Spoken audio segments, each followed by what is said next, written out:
Hey, what's up, guys? This is Chase with the Hanging With Azarian podcast, episode number, I think it's 9. I think we made it to 9. But in this episode, I talk with my boy Andreas. Once again, he's the first person to come back on the podcast as we talk about the best movies and the worst movies of Sundance 2021. But if you're not into the indie movie scene as much, we're also going to talk a bit about Wandavision so far. So if that sounds like something that's going to be interesting to you, I hope you stick around, and thanks for listening.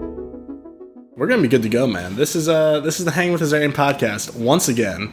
The first time ever I'm bringing a guest back. Really? Yeah, first time ever. This is a special moment for me. I like to try and get as many people on as possible. Yeah, but you're like my movie guy, I guess, at this point for like best movies of the year. I would hope so. Sundance movies, because we've been so. Yeah. So if I'm not, I'm doing a terrible job. And you're not doing a terrible job. That's why you're back. So this is Andreas. Andreas, how you been, man? It's been like a month. It's been good, honestly. Watched a lot of movies at Sundance. Can't wait to talk about them.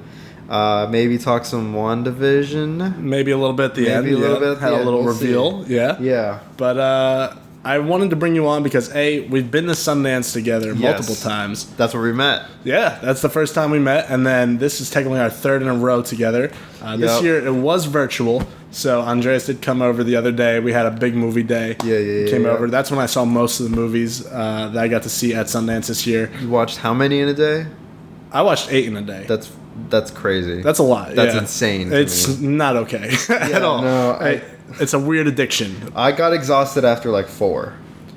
I'm not saying I wasn't exhausted after 4, but I did do it because that's true. So how they did it this year, it was kind of like you pick a day, and then if you didn't want to buy the full pass, you could watch as many movies as you can in that day. So I picked the awards day because it technically could have had the best pool of movies to pick from overall, and I just watched as many as I fucking could. I feel like it did. To be honest, it was a good lineup this year. It was a good lineup this year. Yeah, for sure. I mean, in comparison to like past years, obviously because of COVID and everything, I feel like there were less projects submitted probably, and so I would assume so. Yeah, and then like overall, just like the quality of some wasn't up to par.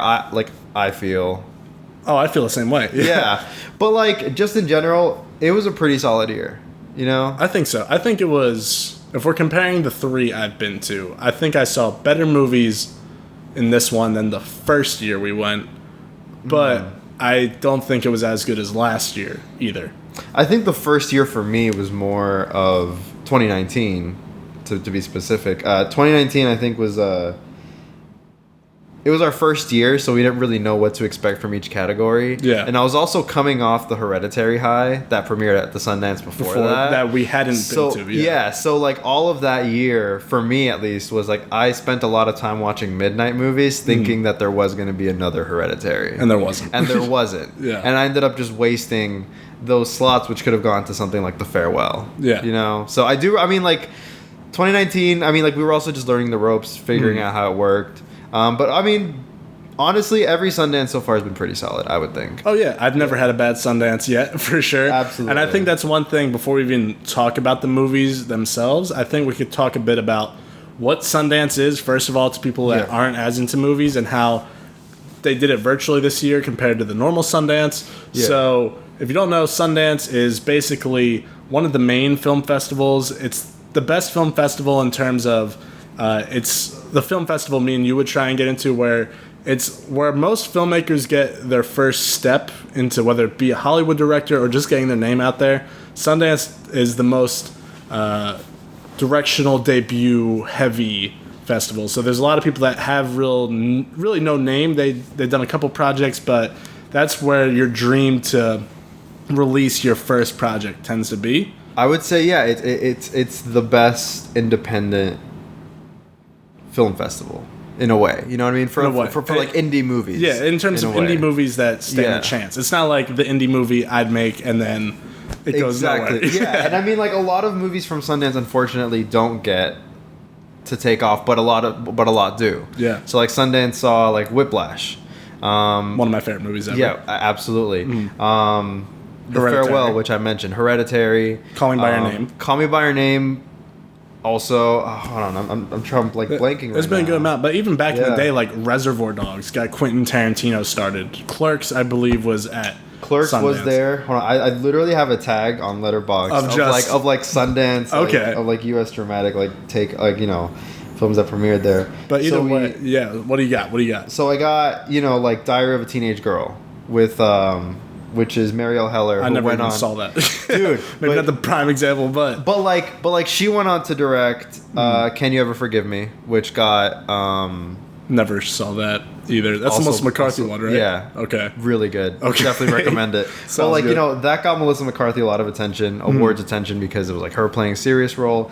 And then she went on to direct Beautiful Day in the Neighborhood. Oh yeah. So it's obviously and so her first film debuted at Sundance. And we see this with a lot of indie directors that are coming up, like Chloe Zhao this year for Nomadland. Could potentially win an Oscar for it. Could potentially win an Oscar. One of 3 female nominees in the Golden Globes this year started at Sundance. You know what I mean? And it's a lot of directors coming up now started at Sundance. You know? It's the best, it's almost like the intro to you're getting talked about on Letterboxd Festival. At some point, where it's who the hell is this person? And then you see this is the person that made this at Sundance last year. Yeah. And it's definitely a dream of mine for sure to get into Sundance at some point. I think it'd be awesome. But that's the point of the festival. Yeah. It's located in Park City, Utah, which is about a half hour outside of Salt Lake City. Always takes place in January. Most of the time it's snowing like crazy. It's this beautiful mountain city. It's glorious. And the energy in Park City for that week is just it's amazing. It's this magical feeling. It's like Disney World for movie people. Exactly. Yeah. I mean Disney because you work there and stuff. Yeah. But it's better than Disney World. I would say for me, I would definitely say that the energy in Park City during Sundance is better than being at Disney. Oh yeah. Well, it's what we're into. Exactly. Well. Yeah. And it's you'll be on the bus to another venue and you'll just strike up a conversation with a stranger about what movie you just got out of, and then you start talking about your festival favorites. Or you could be walking down Main Street and you walk past Tessa Thompson. Yeah. And it's cool stuff like that. You said hi to Ethan Hawke last week. I said hi to Ethan Hawke. I said, "Oh, hey Ethan, have a good night." And he's like, "You too, man. Thanks." Yep. I was there next to him. It was sick. Dude, I ran into Ethan Hawke more times at Sundance than I've ever run into my classmates in college. It's crazy. You know what I mean? Like outside of school. But it's this really bizarre world that I absolutely love. I plan on going to Sundance as many times as I possibly can. But I hope to very soon be in the I have a movie at Sundance category as opposed to going for fun. So that's absolutely the dream.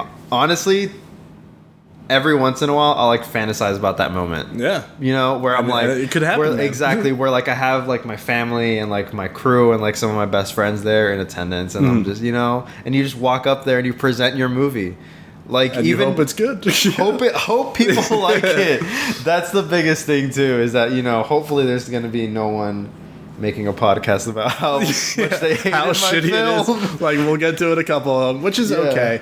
I think we should also really quick touch on how they did it differently this year. So Sundance usually works is all these movies prior, 90% of them have never been seen. 95% of them haven't been seen before. There's a spotlight section where there's a couple that have been in festivals before, but everything you and even then hear about Spotlight, they try to just make it their U.S. premiere. You know what I mean? Exactly. In the States. Yeah. It's kind of, for the most part, no one's seen any of these movies. Yeah. 95% of them, nobody besides the people that run Sundance have seen these movies. So you kind of have to look who wrote it, what have they worked on in the past, who directed it, who's starring, and you kind of have to play this. It's like a casino where you're kind of gambling on what movies you hope are good. It's absolutely a gamble, which is also why it's so fun. Exactly. Because you have this lineup of movies based on whether it be plot, whether it be who's in it, who directed it, who produced it.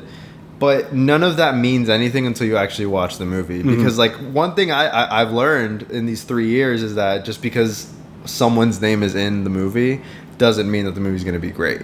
You know what I mean? And we've seen it time and time again now where a movie that maybe you didn't even have on your radar ends up being your favorite of the festival. Yeah, so mine this year, so we'll get into that last year, yeah. And the interesting thing about Sundance in person, I'd say, compared to virtual this year, usually each movie has roughly 5 or 6 screenings. Yeah. And after the first screening, the word of mouth gets out of this movie sucks, this movie's the next insert, like Goodfellas, you know, like something relevant that people could relate it to. It's like, okay, I gotta get a ticket for this movie now. And you could trade your tickets for like a $2 fee and hope you could get into that other movie. And it becomes this weird scheduling thing where you gotta move things around. And then you can watch, and you could also wait list for screenings, and then hope you get a good number in that wait list. And you could waste your time sitting in a line. And there's ways to play the wait list too. Yeah. Where like you can have multiple people like wait list with you, or like you can have. I'm not gonna say this, you know. On the record? Not going to say that on the record, but hypothetically, if someone were to make multiple accounts. Oh, okay. For the talking about that. Okay. You know, you can do that too. Yeah. But, you know, I'm just saying it's a possibility. Uh-huh. But there are different ways to play the wait list. Mm-hmm. Like I think last year you and I waitlisted together. For 9 days. For 9 days, and we got like number 7. Number. Yeah. We got number 7, and it was a random movie. We're like, we hope this is good. World premiere, baby, of U.S. dramatic, of one of the best movies I've ever fucking seen. And I remember sitting in the theater watching 9 Days, and like I just have to bring up 9 Days because it's a 2021 movie. Yeah, it's technically coming out this year. It was supposed to come out last year, but COVID pushed Which it back. I've said it'd be crazy for me because Sundance 2020, I would say, was by far better than the first one. Absolutely the best Sundance I've ever been to. I mean, it's only 3, but like of the 3, it's definitely. But of the 3, it's the clear winner. It'd be crazy to me if my favorite movie of 2020 and my favorite movie of 2021 both came from the same film festival. Right. In like 1 week, I watched both of my like favorite movies of 2 respective years. Yeah. But 9 Days in particular is like the perfect Sundance experience. Yeah. In my opinion. Saw the cast, the director. Yeah. Know nothing about this movie besides a slight log line. Yeah, which was interesting. Mm-hmm. And like you have your curiosities about a log line, and you're like hoping that it's going to be good based on like how outlandish it might seem. Yeah. But, like, you kind of just went in hoping it'd be good. And how was it, Chase? It's one of the best movies I've ever fucking seen, like I said. I remember looking at you during the movie, and I just saw you crying. And I was like, oh, my God, I've never seen Chase cry like this. But I was also watching this movie, and I was like, oh, my God, this is like, an experience. You know what I mean? Like this was something I had never experienced in my life before. Sharing this brilliant movie for the first time with like a packed audience at the Eccles. Sundance is unbeatable. I mean, I obviously have to agree. I cried like a fucking baby in 9 days. It takes a lot for a movie to make me cry. 2 of them did it this year, actually, too. Really? Sundance this year? Sundance this year, yeah. Interesting. Which is kind of leading into the one last thing I want to talk about that they did this year so well was... Even though, so the con with the virtual screenings this year was each movie technically only had 2 slots. Yeah. So if you didn't have a ticket for the premiere, then you had to hope you could get into the VOD screening. But then if you got a ticket to a movie like I Was a Simple Man that we were both extremely disappointed with. You can't trade it in. You can't trade it in. And once a movie sucks, it's like, well, shit, I'm out of the money and I couldn't trade that for anything. I mean, that's, I guess... why the day passes and like festival passes were better because like like if you had like a day pass for that day, you could have just opted out and gone for something else. But really, I mean, maybe that's why they were trying to push those as opposed to just the single tickets because you can't really trade those. So definitely whatever you bought this year, you were kind of stuck with whether or not it was good or bad. You know what I mean? Or like whether or not it got good reception or not, and you wanted to still watch it. But the one thing that was a benefit this year was the fact that I have to give Sundance a shout out where everything was super easy to use. Oh, yeah. Even though my laptop buffered a couple times in the most climactic parts of movies. Andreas experienced that a couple times where that was like funny. There's this crazy conversation, and you get the little circle for like 15 seconds. You're like, fuck! You're like, come on. But it wasn't like bad enough where it's worth saying it was an issue because for the most part, it was pretty smooth. The biggest benefit though was me and you have been in person. You could usually, if you plan your day out right, see max maybe 6 movies. It's usually around 4 or 5 movies a day. Yeah. Just because you have to factor in transportation, you have to go get food from somewhere. Like, you gotta hope the Uber gets in on time and stuff like that. And then also waiting in line before a movie. Exactly. If there's a wait list. Yeah, trying to get there 30 minutes before, because at 30 minutes they close off the wait list. Yeah. And even if you were number 2 on the wait list and you show up before, like after that time frame has expired, you have to go to the back of the line. Yeah. Which sucks. So you definitely got to be there early. Yeah. And not having to deal with any of that this year, even though it sucked that we missed that part of the experience. Yeah. For like the 2 or 3 days I got to see movies this year, I saw pretty much just as much as I would at a normal Sundance. I saw maybe a little bit less, but that's because I didn't have time to like sit down a couple days this year. Yeah. But the fact that, like you said, I was able to bang out 8 movies in a day, that's stupid. Like, that's crazy. You could never do that at Sundance. Yeah, exactly. It's crazy. I mean, same for me. I ended up watching... I thought I was going to watch significantly less movies this year. So I ended up watching... I felt like I wouldn't be into it as much. Yeah. I ended up watching the same amount of movies as I did previous years. We're addicts, man. We are. Yeah. Honestly, I was telling my friend, because I was texting him right before the festival, and I was like, dude, Sundance owns me. You know what I mean? Yeah. I feel like, dude, honestly, at this point, I'm addicted to it. It's so much fun. It's great. And like, even if like a lot of these movies never get talked about, just the fact that like it's a Sundance movie means so much more to me, because it's like it comes from like this holy grail of a festival. And I agree, because I haven't been to any of the other major festivals yet. And exactly. Even though I still want to go to like TIFF, if I could sell my arm to go to Cannes one day type shit, like I would love to go. But at the same time, there's something, because like with TIFF movies, even though they're the anticipated movies, like it'll be Barry Jenkins' next movie, it'll be any big director's next movie there, like Safdie brothers, and you kind of have an idea of what to expect. The thing that makes Sundance so exciting is you have no idea what to expect. Like, I started off this year with the festival, I was like, this Sundance sucks, because I had a streak of shit that I had to sit through. I remember that, yeah. And I was so disappointed, and then eventually I came around, saw a lot of movies I loved, which I guess we could start getting into now. I will say, if you're listening to just the podcast, my YouTube channel, Chilling with Chase, not to plug myself, but I did post a video discussing all the movies I saw at Sundance, and I kind of ordered them from my favorite to my least favorite. I don't want to sit here and repeat myself, so I would say go check out that video. I'll bring up pretty much most of my points probably in this podcast, but instead of counting down my top 5 again, I was going to just see Andreas start to list off, like, start with your favorite, I'd say. We'll talk about it and work our way down the list. There might be some we skip. I was actually also going to say, watch the video first, because I am going to be fighting Chase on some of his points from that video. Maybe. I don't know. We'll see. But real quick, also, last thing I want to talk about, especially when regarding other festivals, I feel like Sundance at this point is a brand of like film in a way. A lot of people know what Sundance is. They might not know specifically what it is, but they know Sundance is a big deal. Exactly, but also like even within a lot of these movies, there's like a certain like expectation of like what a quote unquote Sundance film is. You know what I mean? Like a TIFF film is just any film that's going to go on to win awards that season. Yeah, you know what I mean? But like a Sundance film is usually an indie, either coming of age story or like a really weird, like really, offbeat. It's been the thing somebody's put their all into for like 5 years. Exactly. Someone like waiting for this moment. Exactly. Someone who is just trying to make it in the industry, or someone who's been in the industry for a little bit, but maybe has gone unrecognized. I think the best way to put it is, it's like the equivalent of being drafted into the NFL. You know what I mean? That's what it is, except for filmmakers. So if you still don't know really what Sundance is, it's a big fucking deal to like people. It's a massive deal. Yeah. I mean, it's a dream of mine. It's a dream of yours. So let's talk. And we'll keep fighting for it. Yes, sir. Absolutely. So I guess we'll start by going with your favorite, and then work our way down. And then, like I said, I've already made my point about a lot of these movies, but I'll go into it once again. So my favorite of the festival this year was...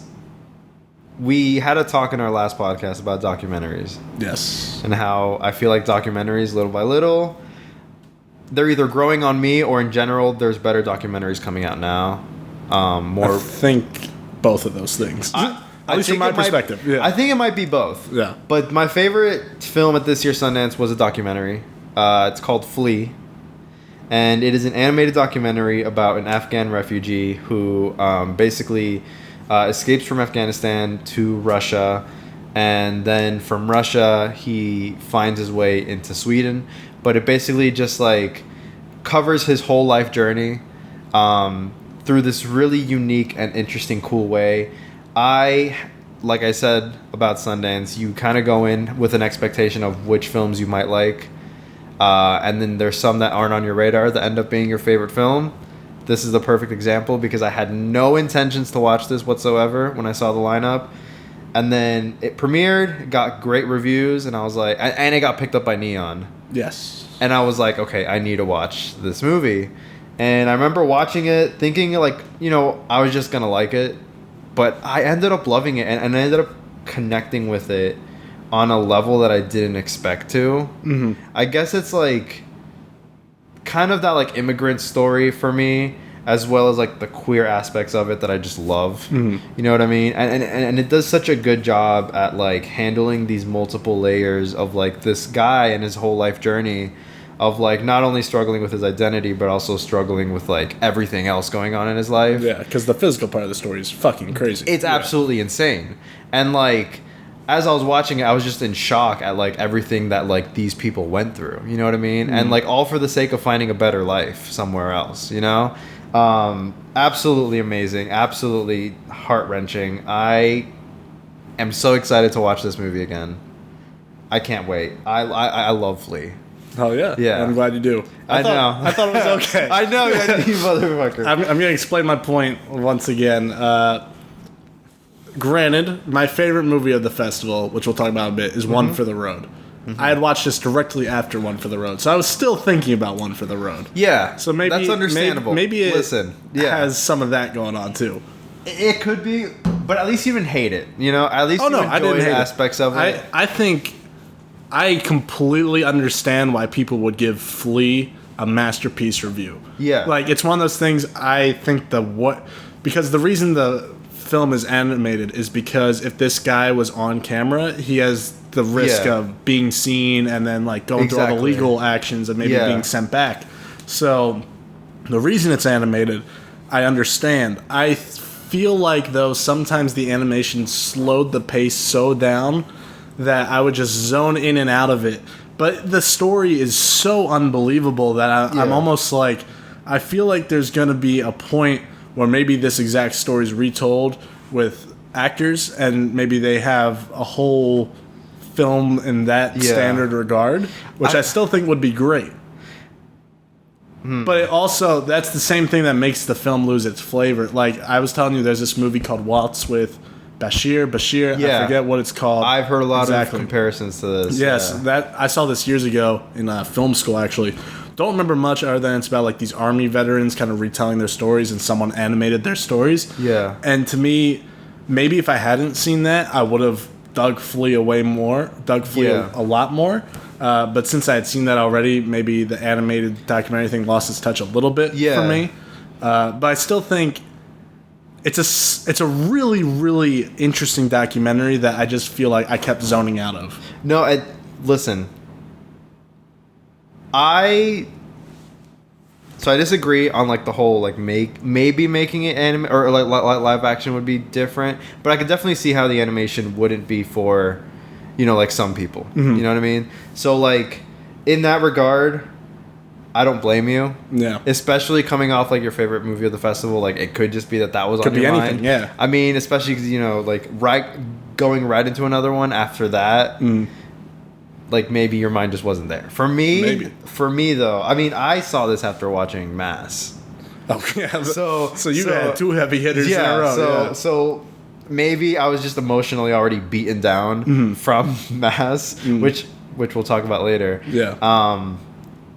But this just like resonated with me to the point where like at the end I had a smile on my face and I was like, wow, that was like, I feel that it was like special. There's a lot of really standout moments for sure. Like the moment where his brother is like follow or come with me, whatever. Like that whole sequence was great. That sequence is amazing. And then like the moments where like the animation takes on like a more abstract, approach. During like the moments like on the ship and stuff. Yeah.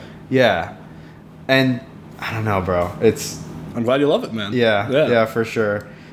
Sorry you didn't. Hopefully you watch it again, and maybe you'll like it again if you watch it again. Hey, I'm always down with giving second chances at things. Yeah, definitely. Flea is one I could still recommend, even though it wasn't my favorite. Yeah, I think for people that are like, "What's a good documentary?" I could recommend Flea to them. I would say so. Yeah, yeah, if that makes sense. Hopefully, if it gets a good enough streaming release. Yeah, for sure. So Flea was your number one. Flea was my number one. What's your number two? My number two, I didn't consider a Sundance movie. Okay. Because of the fact. Oh, okay. Yeah. So number two is a movie that has been on my radar for a while. Was supposed to come out in 2020. Was supposed to come out 2020. Is hopefully going to be a big awards contender at the Oscars, even though it got barely any Golden Globe recognition. Yeah, fuck the Golden Globes. Exactly. Judas and the Black Messiah. Mm-hmm. I'm very excited to see. Absolutely phenomenal. Also, it comes out in 2 weeks. I was going to say, by the time this episode drops, it'll come out in 2 days, because I dropped this on Wednesday. Oh, dude. So it comes out in 2 days on HBO Max /theaters. So if you're listening to this in 2 days, you better be watching Judas and the Black Messiah, because it is phenomenal. It is top tier filmmaking. Hell yeah. On every single aspect, it is flawless. The direction is phenomenal. The performances are absolutely crazy. Daniel Kaluuya, who is an insane actor, somehow tops himself and makes this his best performance. Better than Widows? Better than Widows. Fuck. which was insane to me. Yeah. Because he's crazy in Widows. He's crazy good in Widows. That's probably the most rewarded performance. Yeah. Maybe besides Jake Gyllenhaal for Nightcrawler, but those are the two I think of. And Toni Collette. There's a lot. But you know what I mean. Yeah, exactly. He did not get the recognition he deserved for the villain role in Widows at all. And I feel like he won't get it for this for this film, even though he deserves it for this film. You know what I mean? I just feel like this movie, unfortunately, might get a bit overshadowed by some of the other movies that have been out longer. I was because it's coming out so late. Because it's coming out so late in the awards run, I feel like it might not get the attention it deserves, or at least the recognition from the Oscars. Would you give it Best Picture? If we're living in the world of Andreas, what wins Best Picture this year? Here's the hard part, because it's also competing against all the other heaters from last year, like Nomadland and Minari. I was gonna say, where would you put it among those? Would be my top three. But where would you rank Judas among those two, bro? Would you put it at 3? Would you put it at 2? Would you put it at 1? 2 or 3, honestly. Okay. 2 or 3, because it's not. At least for me, it's not Minari. Okay, but it might be Nomadland. Okay. In my opinion, Shaka King, the director, this is his second film, but his first actual major film, which was crazy to me. Yeah. Because this feels like something that someone that's made 4 or 5 movies exactly is working on. Yeah, because this is absolutely next level direction. The cinematographer, I actually looked this up when I was talking to my friend about it. The cinematographer worked on Place Beyond the Pines. Oh, say fucking less. Widows. Hell yeah. 12 Years a Slave. Well, really just a bunch of Steve McQueen joints. He did Shame, Widows, Hunger. Okay. So he's his go-to guy. The Spike Lee Old Boy. Okay. So never saw that Old Boy, but I mean I haven't either. But he's done some work. The cinematographer's really skilled. The director, like I said, his second film, but it might as well be his 7th or 8th, because it's something that a seasoned director makes. It's insane.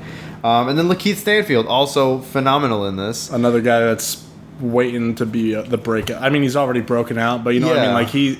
He's on the verge of being in that top tier talk. He's always that killer supporting role. This is my. Well, he basically leads this film. He's the lead of this one. Not really spoiler, but yeah, he basically leads this film, and he does an amazing job. My second favorite role of his at this point would be Uncut Gems. Yeah, he's unbelievable in that too. But this absolutely just put him on another level for me. Hell yeah. I can't recommend Judas enough. Like I said, I really hope it gets the awards recognition it deserves. But I feel like something like Trial is going to get more attention than this. Is that the front runner this year? After the Golden Globes and the SAG nominations, yes. That's so one of the front runners, because I don't think Nomadland got because you know how like they always go based on like what gets SAG nominations. I know Minari's up there. I think The Five Bloods, One Night in Miami, and Chicago 7. Those are all fine, I guess. Like, you know, One Night was good. I haven't seen One Night yet. Watch it. It's good. Mm-hmm. Okay. You say it almost cautiously though. That's what I'm saying. Is there like a movie? Like, I feel like this sounds like the movie everyone would be satisfied if it won Best Picture, if it's as good. Absolutely. As I would be overjoyed if this won. That or Minari, I feel like people would be the happiest with. Yeah, this feels like. This is like if Black Klansman won Best Picture. I didn't like Black Klansman. Oh, really? No, I didn't think it was that good. Yeah. Huh. But I would put this over Black Klansman, though. Okay. I would put this over Black Klansman because it does take itself a bit more... I mean, like, Black Klansman took itself seriously, but not... This takes itself more seriously. It's just brilliant. Like, I can't wait to watch it again. I'm probably going to watch it again when it comes out on HBO Max. I might move it up to my favorite from Sundance this year. Those two are pretty much tied. Okay. But just Flea felt more unique and original, which is why I have it a little bit above it. But this might be top 3 of 2021 whenever you watch it, if I like it more. I don't know yet, you know? Yeah. But it's already a contender for this year. It's weird, man. That's why, because I watched Malcolm and Marie yesterday, and I had to text my sister. I was like, wait, so Zendaya is like eligible this year, right? She's like, yeah. She I was is. Like, fuck, give it to Zendaya. She killed it. Oh, really? Like, yeah, Zendaya. And that's coming from someone that was rooting for Sydney from Never Rarely all fucking year. Yeah. She probably won't get a nomination, so if we're talking realistic possibilities, she killed it. She was the best part of Malcolm and Marie. Interesting. For sure. So I'll have to watch it. It's on my list. I'll probably watch it this week at some point. Hell yeah.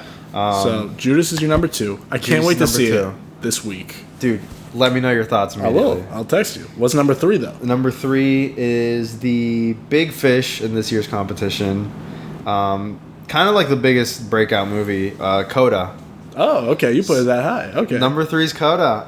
We watched it together. We did watch it together. It was the one of the festival. So Coda won the in the main U.S. dramatic competition. Coda won the grand jury prize, which is the highest honor. Which is the highest honor of any category. It also won the audience award. Right. Which only like a select few movies have done. Last year Minari did it. Yeah. And then before that I think like Whiplash and some other movies have done it. But those are like big like 2 other notable ones. Coda won both this year, and I think it's deserving of both, personally. I really wanted to see it. I was hoping I'd be able to see it, hoping it won an award. Luckily it won every award, so we were able to watch it on the awards day. What did you think of Coda? I thought it was really good. Okay. Yeah, I started a little bit there. I was just thinking I wanted Passing to win at least one thing, so we could have watched Passing too. Same. But Coda's basically, it stands for Child of Deaf Adults, and it's this movie about this teenage girl. She could hear, but her entire family, her parents and her brother, are deaf. And it's kind of just a very basic coming-of-age movie, except you have a family member who has a deaf family, and it handled it really well. I really like Coda. I think Coda is a huge step back from like a Lady Bird type coming of age movie, but at the same time, I think it's a really sweet, enjoyable.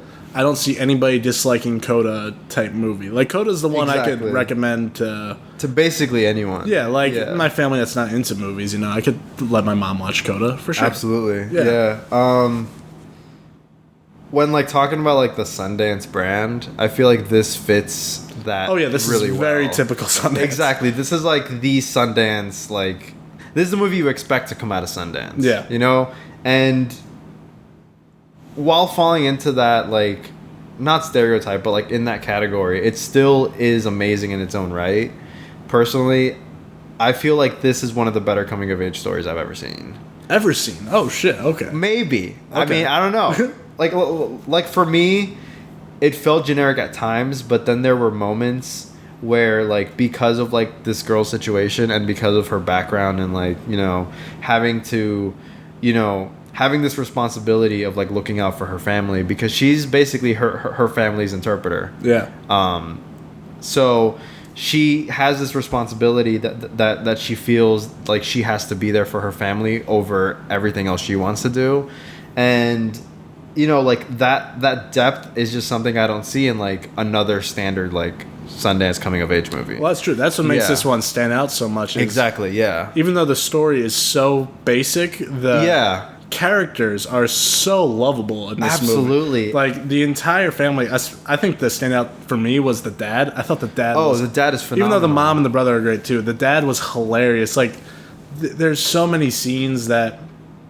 I mean, I knew it was a coming-of-age story that involved deaf people, but I didn't really think about how they would incorporate it so well. Yeah. But this movie handles comedy with subtitles incredibly well. Oh, man. Absolutely. Yeah. This movie's hilarious. Yeah, it's really funny. It's funny. It's heartfelt. I teared up twice watching it. Almost teared up. Close at the end. I teared up... I would say teared up well enough. Okay. You know what I mean? Fair. I like reached that threshold where I consider it like, okay, a tear would drop. Yeah. In, you know, under the right circumstances. But no, absolutely phenomenal. I think it deserved... Of the ones I saw this year, I honestly think it deserved both. Of the ones I didn't get to see as many U.S. dramatic as I wanted. I would agree. It's definitely the best I saw in that category. Yeah. I really wanted to watch Passing, though. I did want to watch Passing. Yeah. But the U.S. dramatic was kind of weaker this year. It was weaker this year, which is also why I can't be like, you know, it's not Minari level or 9 Days level for me. But of what we got this year, I would say it's the best of the main U.S. dramatic competition. And it sold for the most money ever that Sundance movie was bought for, $25 million. Apple, yeah, which is crazy. But I really hope Apple gives it at least like the Indie Award recognition it deserves. So like maybe next year's like Independent Spirit Awards, something, Gotham, you know, Critics' Choice. I think the actors will be in the conversation, I guess. Did you know apparently that the mom in this film, she won an Oscar? She won an Oscar for what though? I forget. For The Player, I think. The Player. Was she in The Player? Yeah, she's in The Player. I just watched The Player last year. Let me see. Marlee Matlin. But yeah, the parents are great. All deaf actors. Her whole family is all deaf actors. I was telling my friend, this film actually made me want to learn sign language. And I don't mean it in like a oh, you know, like sign language looks cool. Mm-hmm. I mean it because like seeing like the necessity for like being able to communicate with someone who might not be able to speak or hear.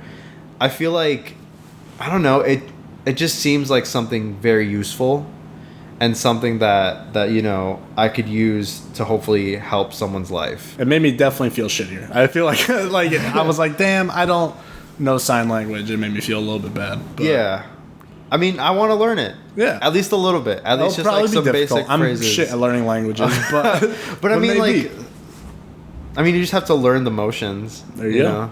Maybe Skillshare, the sponsor of this podcast. You know, Skillshare, really? Never, not for this podcast. No way, not yet. Maybe one day, we'll see. But so what'd she win for? She won for a film in the '80s called Children of a Lesser God. Okay, yeah. So it wasn't not The Player. But she's in The Player. I was like, was she? Oh, she is. Yeah, she's. I don't remember. That doesn't change the fact she's still in The Player. Okay. So Coda, yeah. I mean, solid. You'll probably like it movie. Like the easiest movie to recommend. I mean, to people. You can't hate it. It's not the best thing you'll ever see, but it is really nice. Yeah. So what's your number 4? Number 4 is a lot of people's favorite movie of this year's festival. Again, with good reason. One of my favorites. Next to Coda, my favorite of the U.S. dramatic competition. It's On the Count of Three. Oh. So On the Count of Three is about two friends who... in simple terms, it's about two friends who want to kill themselves, and they give themselves basically a day to do whatever they want in that day, or just like make amends with their life before doing it at the end of the day. And this movie, I thought it was going to be a dark comedy. It kind of is, but it's like a dark comedy. To the point where like it's barely comedic to me. It's like depressing comedy. It's the most depressing comedy I've ever seen. I would say. I mean, like, I don't know. Well, maybe like I consider Manchester by the Sea a comedy. Do you actually? There are parts of that movie that are hilarious. I'm not denying that, but the whole scene in the middle where it shows why he's fucked up. Exactly. But it's a dark comedy. Nah, Manchester's a drama, my guy. Dude, Manchester's a drama. Manchester is so funny to me at times. It's nothing like On the Count of Three, though. First of all, On the Count of Three is nowhere even fucking close to Manchester by the Sea. well, no, in terms of quality or in terms of like... Quality for sure. Oh, yeah, no, quality for sure. I mean, Manchester is like near perfect. I love Manchester by the Sea. It's a great film. But On the Count of Three, I don't know, man. This movie just broke me in like so many different ways where I didn't expect it to go as like nihilistic as it did. Mm-hmm. You know what I mean? Where I was like, oh my God, like this movie is fucking, you know, life is meaningless, all that shit, you know? But I think the two main performances by Jared Carmichael and Christopher Abbott, insane. Christopher Abbott is one of the most underrated actors working right now, I would say. I mean, he just makes a couple indie projects, right? He did Possessor last year. Black Bear, which he's great in. Black Bear. My favorite performance of his is still James White, which... Never saw. James White, phenomenal movie. Possessor, he was pretty okay in, wasn't crazy about it. But, like, I just want, you know, he kills it in this movie. He kills it in, like, almost every movie I've seen him in. And I just want him to get more recognition because in this movie he's great. This film won the Screenplay Award out of the U.S. Dramatic Competition. I think it deserves it. It's funny at times while at the same time being very realistic and being very dark, and I love it for that. For, like, going there. You know what I mean? To those dark places. I thought it was okay. I know you did. It was fine. I really like the concept, and I talked about this in the video too, where even though I was excited to see it, I guess maybe in a way it was my most anticipated. I wasn't really looking too much into the movies this year, but it sounded the most intriguing to me from the log line. Yeah. But I was also cautious, like, when you have a movie about two people trying to kill themselves, I could see how it could be a touchy subject to people. I think they handle it with care. They don't really, I guess, exploit suicide in a way, even though they kind of do. It's a weird movie, for sure. Yeah. But I really wanted to either just be funnier or more dramatic. There was definitely a couple times where I, like, chuckled. My friends Adam and DJ, they loved it way more than me. Yeah. You loved it way more than me. It seems like everyone loves it. I just didn't like it as much. I feel like it felt very amateurish. It felt like a YouTube video to me in a lot of cases. I could definitely see how, like, at times it felt maybe less polished in terms of, like, production, you mean? Yeah, for sure. Yeah, I mean, I could see how in some aspects it does feel that, or like that. This has, like, the same tone to me, not Manchester, but also has, like, Blind Spotting. Did you see Interesting. Did you see Blind Spotting? Yeah, but I thought Blind Spotting was way better than this. Really? Yeah, for sure. I think these two are, like, pretty even for me. The ending of Blind Spotting, dude? Dude, I don't know. The ending of this was great. It was fine. No, there's, like, sequences in this where, like, there is some really good potential. You know, for, like, even better movies in the future. I'm excited to see what Gerard Carmichael does next, for sure. Oh, absolutely. I think it's a fine start, but I think he has potential of making something way fucking better than this, for sure. And I'm excited for that movie. I would agree. Yeah. But for now, for his first, like, serious feature, this is a really, really good start. I'm glad you enjoyed it. Yeah, absolutely. Yes, all right, so let me go ahead, move on to the next one, which we both saw also, Mass. You put On the Count of Three over Mass? Oh, no. Dude. What? Listen. Mass is an unbelievable movie.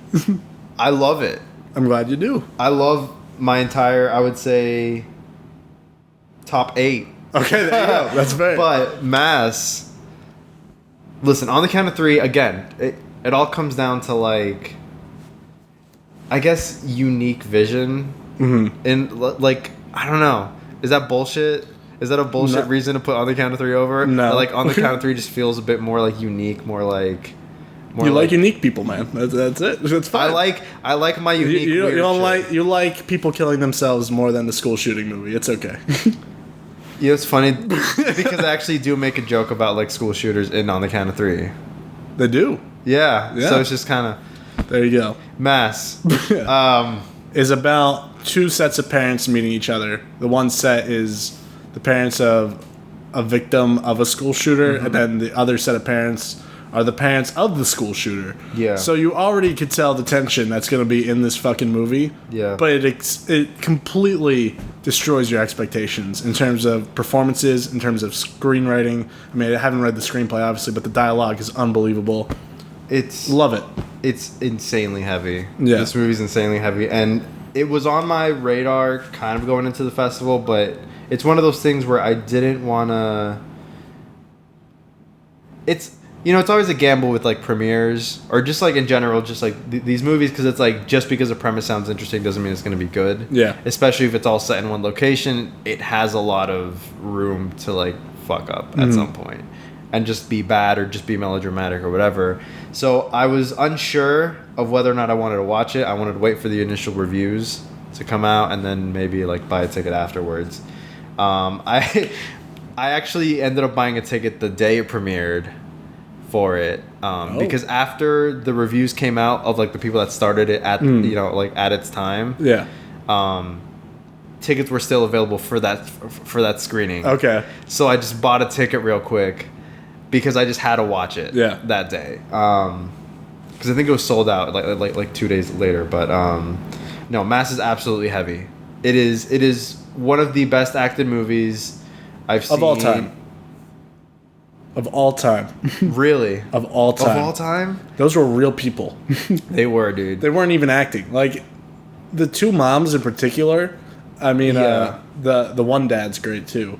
Not to say the fourth guy isn't as good. He's definitely the weakest of the four. But I feel like that's his character, but yeah. No, for sure. Yeah. But the two moms are like...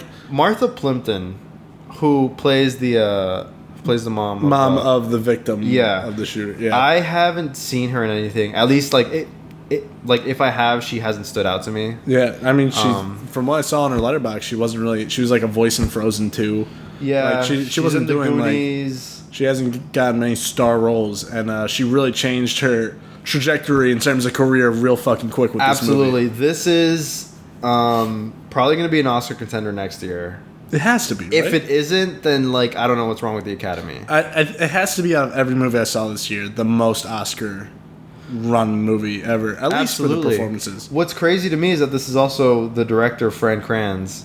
A kid in Cabin in the Woods and a couple other movies. Yeah, but this is his directorial debut, which is insane to me. It's stupid. And, like, production-wise, the film is simple.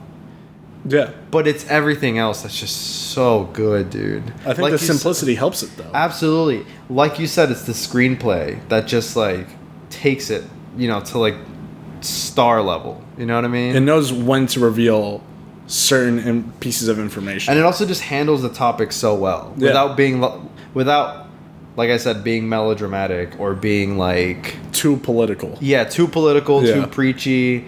And it just handles it like how would two real sets of parents handle this situation? I agree. The one thing I will say I hated about this movie, though, it's a quick thing. What? It's not a spoiler. This is going to sound stupid. This is what takes it from a 4.5, or from being like a 5 perfect film to like a 4.5. What? There's a really cheesy delivery of a line about Call of Duty that I thought was so out of place. I expected that from it, but I don't agree with it. But I absolutely expected. I don't agree with it either. But that's not the reason I disliked it. It just came off so out of place. Where I can't really talk about it until you see the movie. But I was like it was even just like the delivery of the line, the context of the line. Yeah. Not to say that the context of the line wasn't bad, but it just came off when everything else in the film was pretty much perfect, and that happened. I was There's just that like one little line. It was kind of like we went off the path for a sec, but now we're back on. Yeah. Still an unbelievable movie. I would have changed that line. I teared up again 2 times, but this one just like devastated me. This was devastating to me. I'm not gonna say it. The ending, the last conversation. Yeah. Oh my fuck. Yeah. What? Yeah. No. And Dowd again. Another actor that I think goes completely unrecognized most of the time. She's brilliant in this. She is great in like so many other movies, but I feel like she never gets her like due diligence. In this, I mean, if she doesn't get a nomination for this, then like, come on. I think she killed it in the sense that her character is so interesting, where it's like you feel so bad for her, but are you supposed to feel bad for her? And it's like this really specific like area of emotion you have to be able to hit as an actress, and she obliterates it. I mean, absolutely. Just like thinking of this in real terms, because you kind of have to, like seeing how relevant of an issue this is. That's the biggest thing for me when watching this movie, is that it's so real, and it just captures that real, I guess, situation so well. You know what I mean? Mm. That these are conversations maybe that someone has had. You know what I mean? Yeah. Like these people, like there's hundreds of people out there who are in the same shoes as, you know, these characters. At least like the parents of the victims. Mm. You know, unfortunately, that's like that's the reality we live in. But absolutely essential, I think, film politically. Oh, 100%. I mean, I think it handles the only way. Because here's another thing.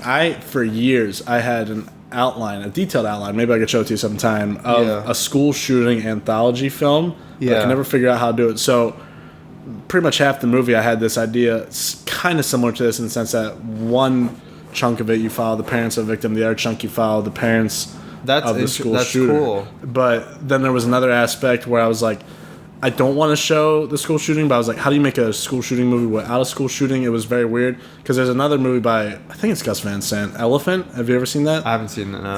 That was basically the other half of my screenplay idea, where really? I was like, shit, this is the only way you could make this kind of school shooting movie. And then Mass took that other part, and then I had seen We Have to Talk About Kevin, and I was like, okay, like Kevin, maybe there's no point in me making a school shooting movie anymore, even though I think it's still something. I mean, it's still relevant enough that it could be made one day. You still absolutely can, and maybe sure, but if it is will it be as good as Mass? I don't think so. I mean, that's great. Its Mass is so good. It is. One last thing about it. I was talking to my friends about it, and we were wondering if it's something that, you know, I don't know if it's better to tell people what it's about beforehand, or if it's better to go into it knowing. I will say, I like to go into movies blind. I knew what it was about before, just the one log line. Yeah. I think it's good to know, just because A, it added to the tension for me.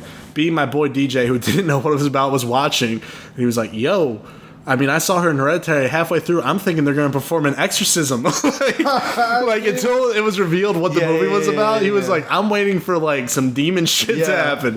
Yeah. Because it's in the church too. So like, exactly. Even though it sounds so ridiculous to me at the time, I was like, well, if I didn't know what was going on, maybe I saw all the church stuff. Maybe I didn't really know what would happen either. So yeah, I feel like it is. At least I'm glad I knew going in what it was about. But it was just like during the movie, I was wondering what someone who didn't know what it was about would think. Like seeing these two parents come together and just kind of walk around the subject at first. Yeah. You know what I mean? Until they finally. Now I know. Yeah. So I think it's important to know. Go yeah. All right. Cool. But definitely a favorite from both of us. Yeah, for sure.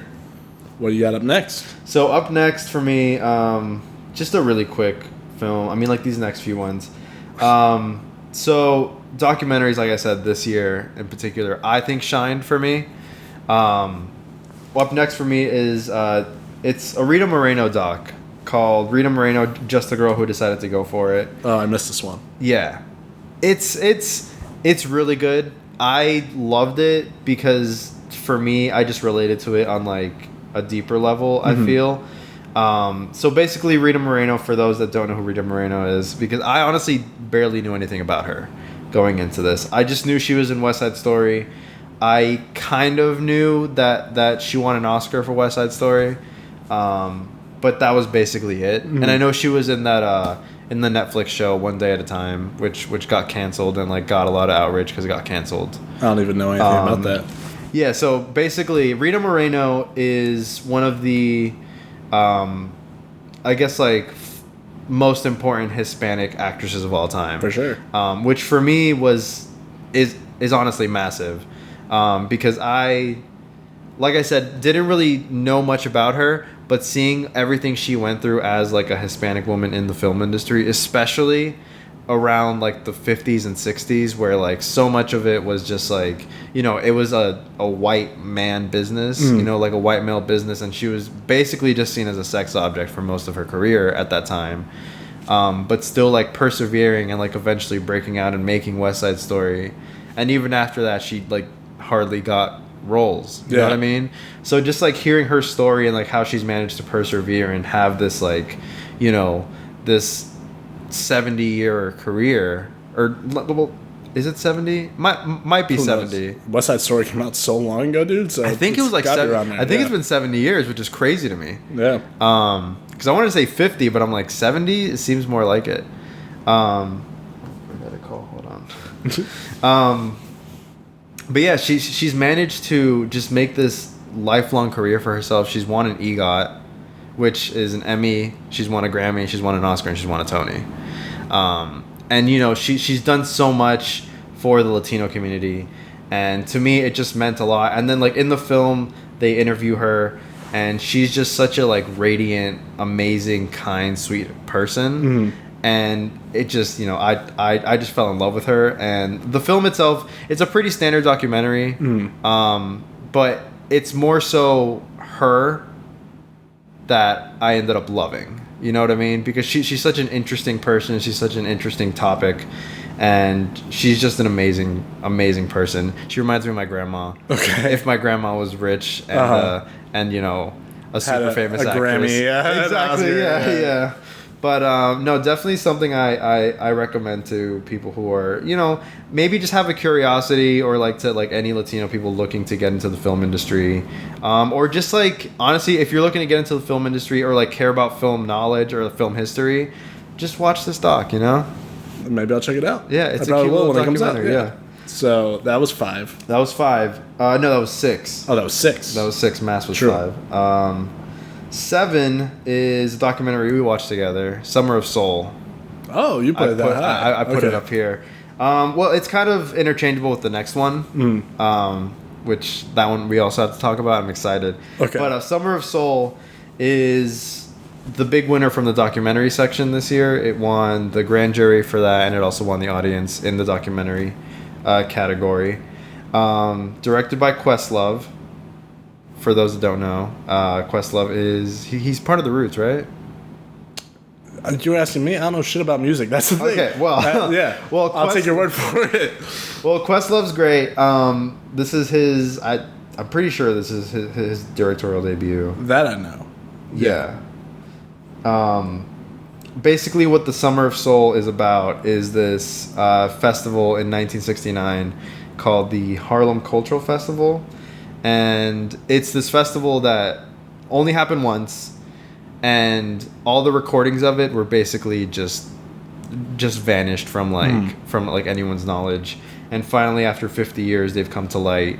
And Questlove made this like really touching and heartfelt documentary about basically the whole festival, which happened the same year as Woodstock and got like maybe a third of the coverage of it. Yeah. And it just feels monumental to me. And I mean, like you said while we were watching it, that like you're not really big on music history. Yeah. Right? Music in general. Yeah. It's not my specialty. Yeah, and but like you still found something to enjoy at times, you know what I mean? Oh, for sure. Yeah. Like I think the fact that they found all this footage and finally releasing it is awesome. The audio restoration is incredible. Yeah. And the way they do incorporate some culturally relevant things at the time I found was cool. Like I said, I'm just not a music person, so no, exactly. At the end of the day, it's not my favorite. I thought it was fine, but I know I'm not the designated target audience for it. I have friends that are stupid into music that this would be their favorite thing ever. So I respect it for that. That for sure is like the target audience.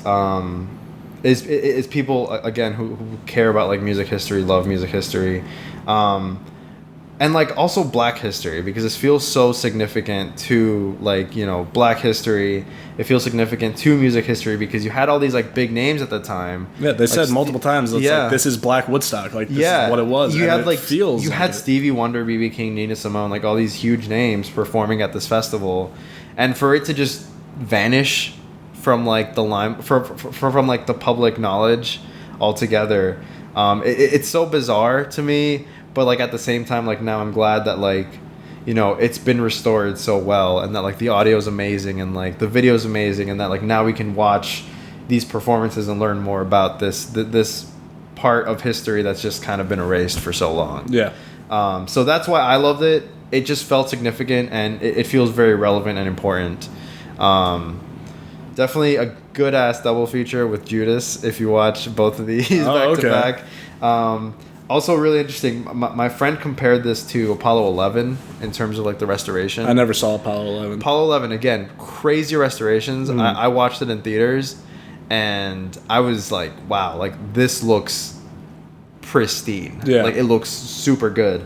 And same thing here. Like this looks really clear, really pristine. And ironically enough, they happened the same year. Yeah. Like the Apollo 11 mission and this. And they touch on it in a really interesting way. Exactly. In this documentary, for sure. So for sure, Summer of Soul, recommend it to anyone into Black history, into music history, or just history in general. It's a really interesting, really cool documentary with some really great performances from really awesome talent. Yeah. Yep. Sounds good. Alrighty. Next one on here. Pleasure. Oh, okay. This is a movie about porn to set the foundation of the topic. I was interested in a movie called Mope. That's 2 Sundances ago that I made Andre sit through. I had this whole like feature-length screenplay almost finished about these 2 kids that end up trying to make porn because they want to make movies but they don't have money, so they try to make porn. Just never ended up being decent enough because, sorry, I've never been involved in the porn industry. Not too late. Yeah. Hey, you make bank in the porn industry. So. Not too late, dude. Hey, if Azarian videography can't take off at some point, you know, we got a casting couch right here. You know, you're sitting in it. You do. Kind of gross now that you've mentioned it in that context. But Pleasure follows the story of, first of all, it was in the World Dramatic, even though 95% of it was in English. I guess it was a Swedish director or just a Swedish actress. Swedish produced, I don't know. I mean, I guess that counts it for World Dramatic. But anyway, it's about this Swedish immigrant that comes over to America, and she wants to be the world's biggest porn star. And this was one of those movies when I read about it, I was like, this could be another Mope. Because, spoiler alert, Mope wasn't good. It was fine, I thought. Andreas really hated it. It's the worst movie I've seen at Sundance so far. You saw Crypto Zoo, though. What you mean? Like, it's the worst movie I've seen at Sundance so far. Mope was bad. It was fine. Terrible. Disgusting. Not what I wanted it to be. And Pleasure, you even texted me as soon as Pleasure was over. You're like, this is what Mope should have been. And it was. Yeah. Absolutely. It's this really interesting look in the porn industry that I feel like unless you've worked in porn, we would never get to like get the inside look. Yeah. Really? I haven't done much porn research. Actually, I did do a good amount of porn research when I was trying to make that one movie. I was like, how's all this stuff work? And just like from the opening 10 minutes kind of sets the standard of what you're getting into. From the first scene alone where she like comes up to the TSA agent and she's like, are you here for business or pleasure? Yep. And she looks at her and she's like, pleasure. And then the title card comes up. I was like, I'm gonna love this. Yeah. I was like, I'm gonna love this fucking movie. So you did love it.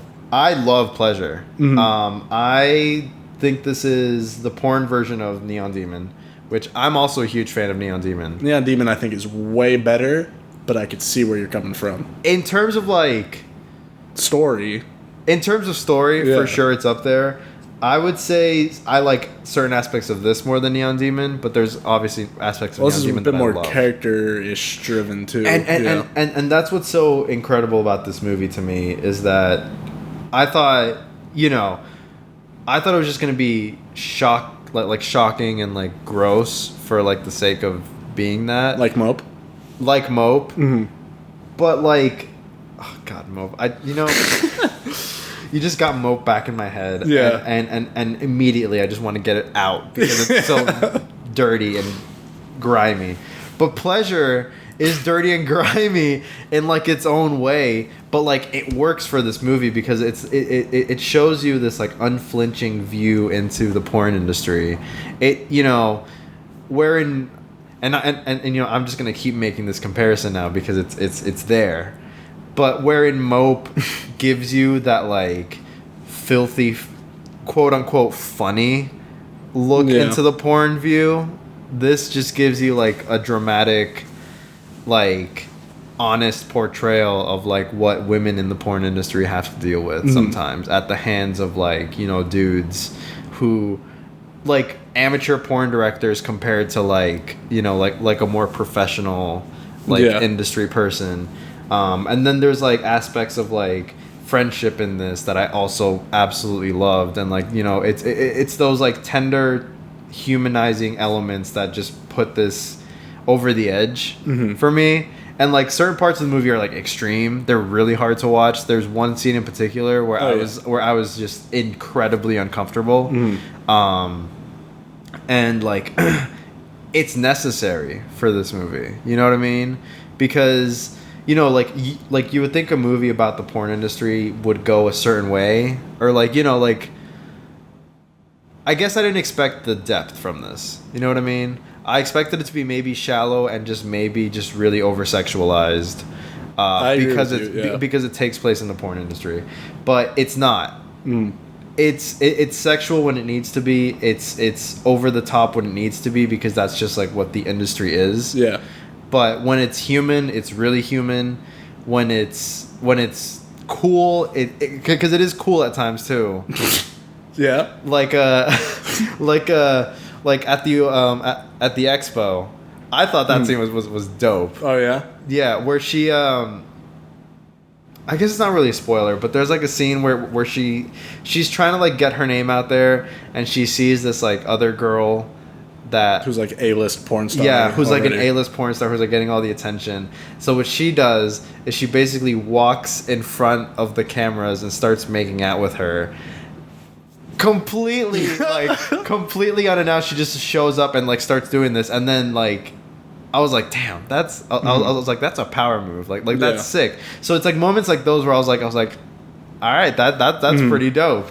But then there's moments, like I said, that were like shocking, that were sad, moments that are just like really, really uncomfortable.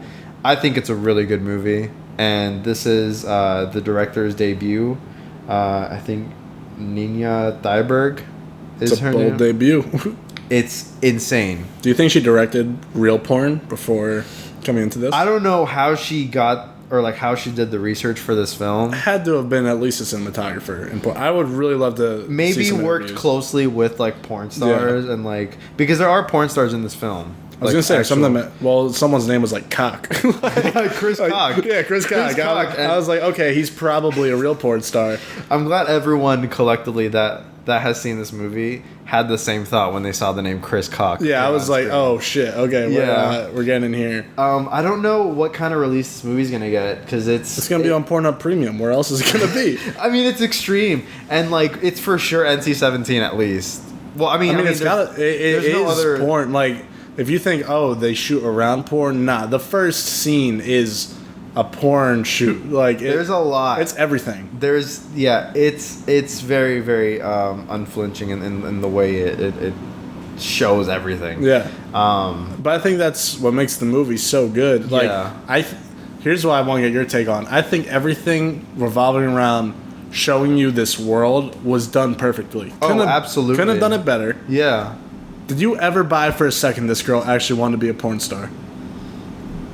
Like the actress or like the character? The character. I think the actress is phenomenal in the movie. But also, every time she says, I want to be a big porn star. First movie she's in. Which is crazy. Yeah. I'm sure her parents are really happy with that. Especially a movie like this. Yeah. Like, it's so bizarre.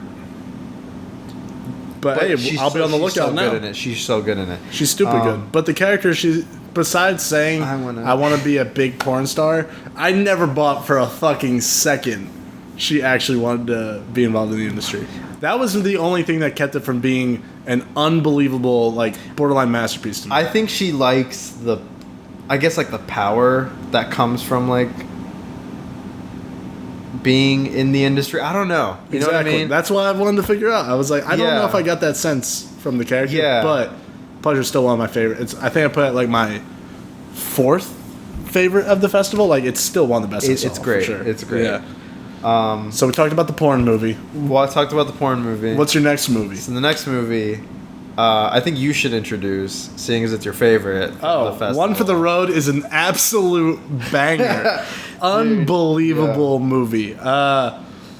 If you took 50-50, made it super emotional, way more emotional, and then combined it with, I don't know, the best nonlinear storytelling, like my preferred type. I don't know how to talk about this movie other than I skipped it for a little bit because it's produced by Wong Kar-wai, who I think so far, Andreas is shaking his head, is kind of overrated, even though I've only seen 2 of his movies.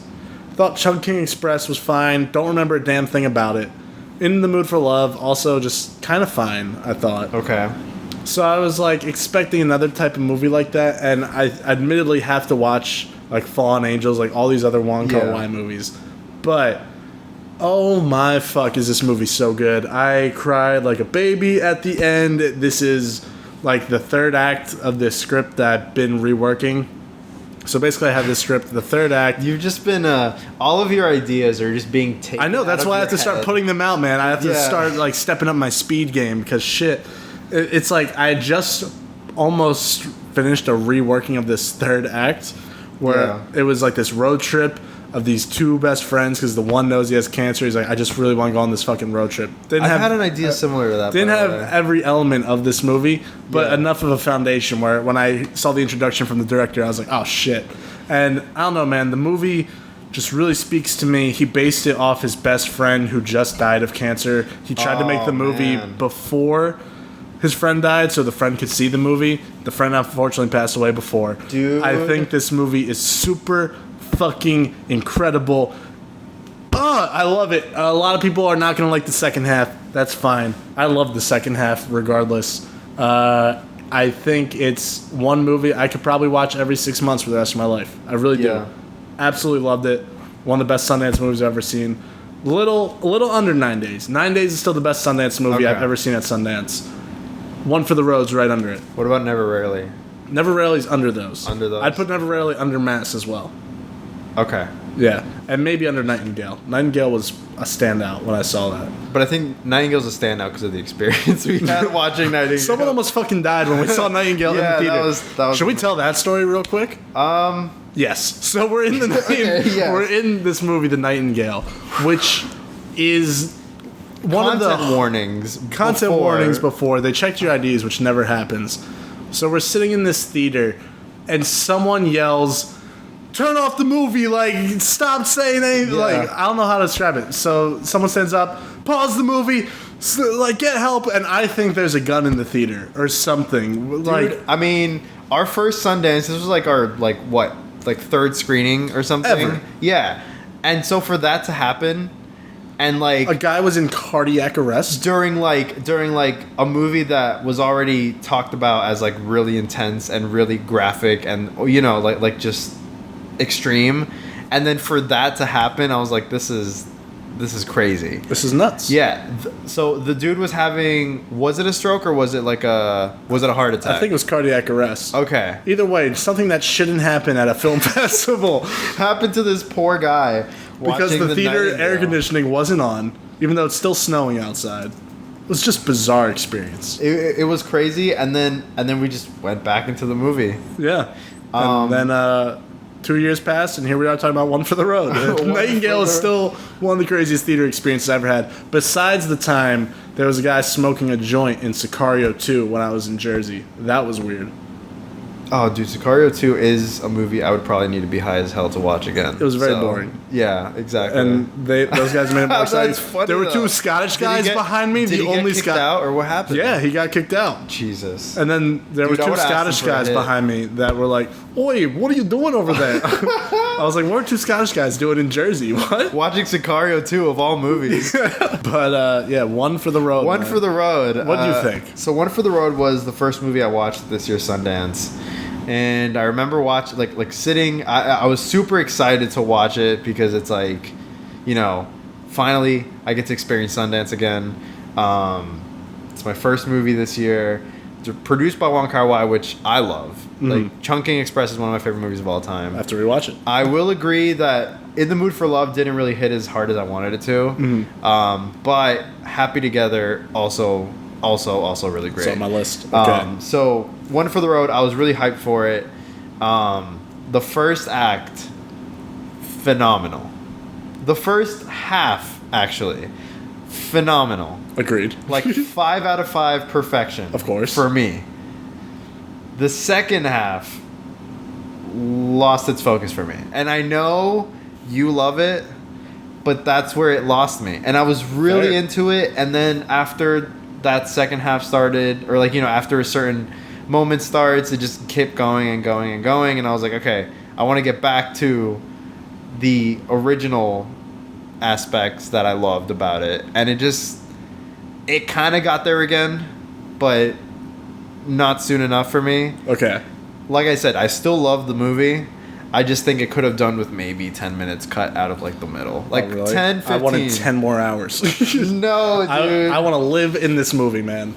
Listen, unbelievable. I want to live in the first half of this movie. Agreed. I want to live in that second half, too. The style and the music and the cinematography. Here's another point that we were bringing up before, though. Sorry to interrupt you. What? When a movie has music that's been overplayed in movies and you could still make it work, that's when you know you have an incredible movie. It's the Mommy effect. Mommy played Wonderwall. Wonderwall is the most overplayed song of all time. Shouldn't work. Mommy made it work. Tiny Dancer is brought up in this movie. Tiny Dancer's already been perfected. The Tiny Dancer needle drop, I got chilled, honestly, because when that song started playing in that context, I was like, oh my god, it's unbelievable. It's absolutely amazing. It's bone chilling. Just oh my god, we were talking about how the reveal of information. This guy, both from a cinematography standpoint and a storytelling aspect, knew when to reveal information. Like, just a fucking master of the craft. Can't wait to rewatch this a million more times. I don't know what else to say other than definitely recommend it. I again had some issues, but overall really, really good. Honestly, I'd watch it again. Hell yeah. I want to watch Wong Kar-wai movies now. So do I. Because this got me in the Wong Kar-wai movie. Maybe it got me in the mood for Wong Kar-wai marathon one day. Dude, you should. And let me know. All right. Because I'm probably going to buy that box set. Oh, is there a box set? There's a box set coming for Criterion. It has 7-8 movies in it. Oh, I'm buying it. Okay. Buying it. We're trying to get a 70-inch TV when we move, so day one purchase, but you let me know. All right, sounds good. All right, next one. One you didn't like at all. Oh, God, what is it? Superior? No. One you were really excited for, ended up hating. I Was a Simple Man? The Sparks Brothers. Oh, shit. Okay, we're going with that one. Trash. It's my number 10. It's at this point, so those first 9 movies are great. Uh-huh. At this point, we're getting into I like them. Maybe speed round, because we've been talking forever already. Yeah, I like them. So Sparks Brothers is an Edgar Wright documentary. Edgar Wright directed Shaun of the Dead, Scott Pilgrim, Baby Driver. I think those were his big 3. Hot Fuzz.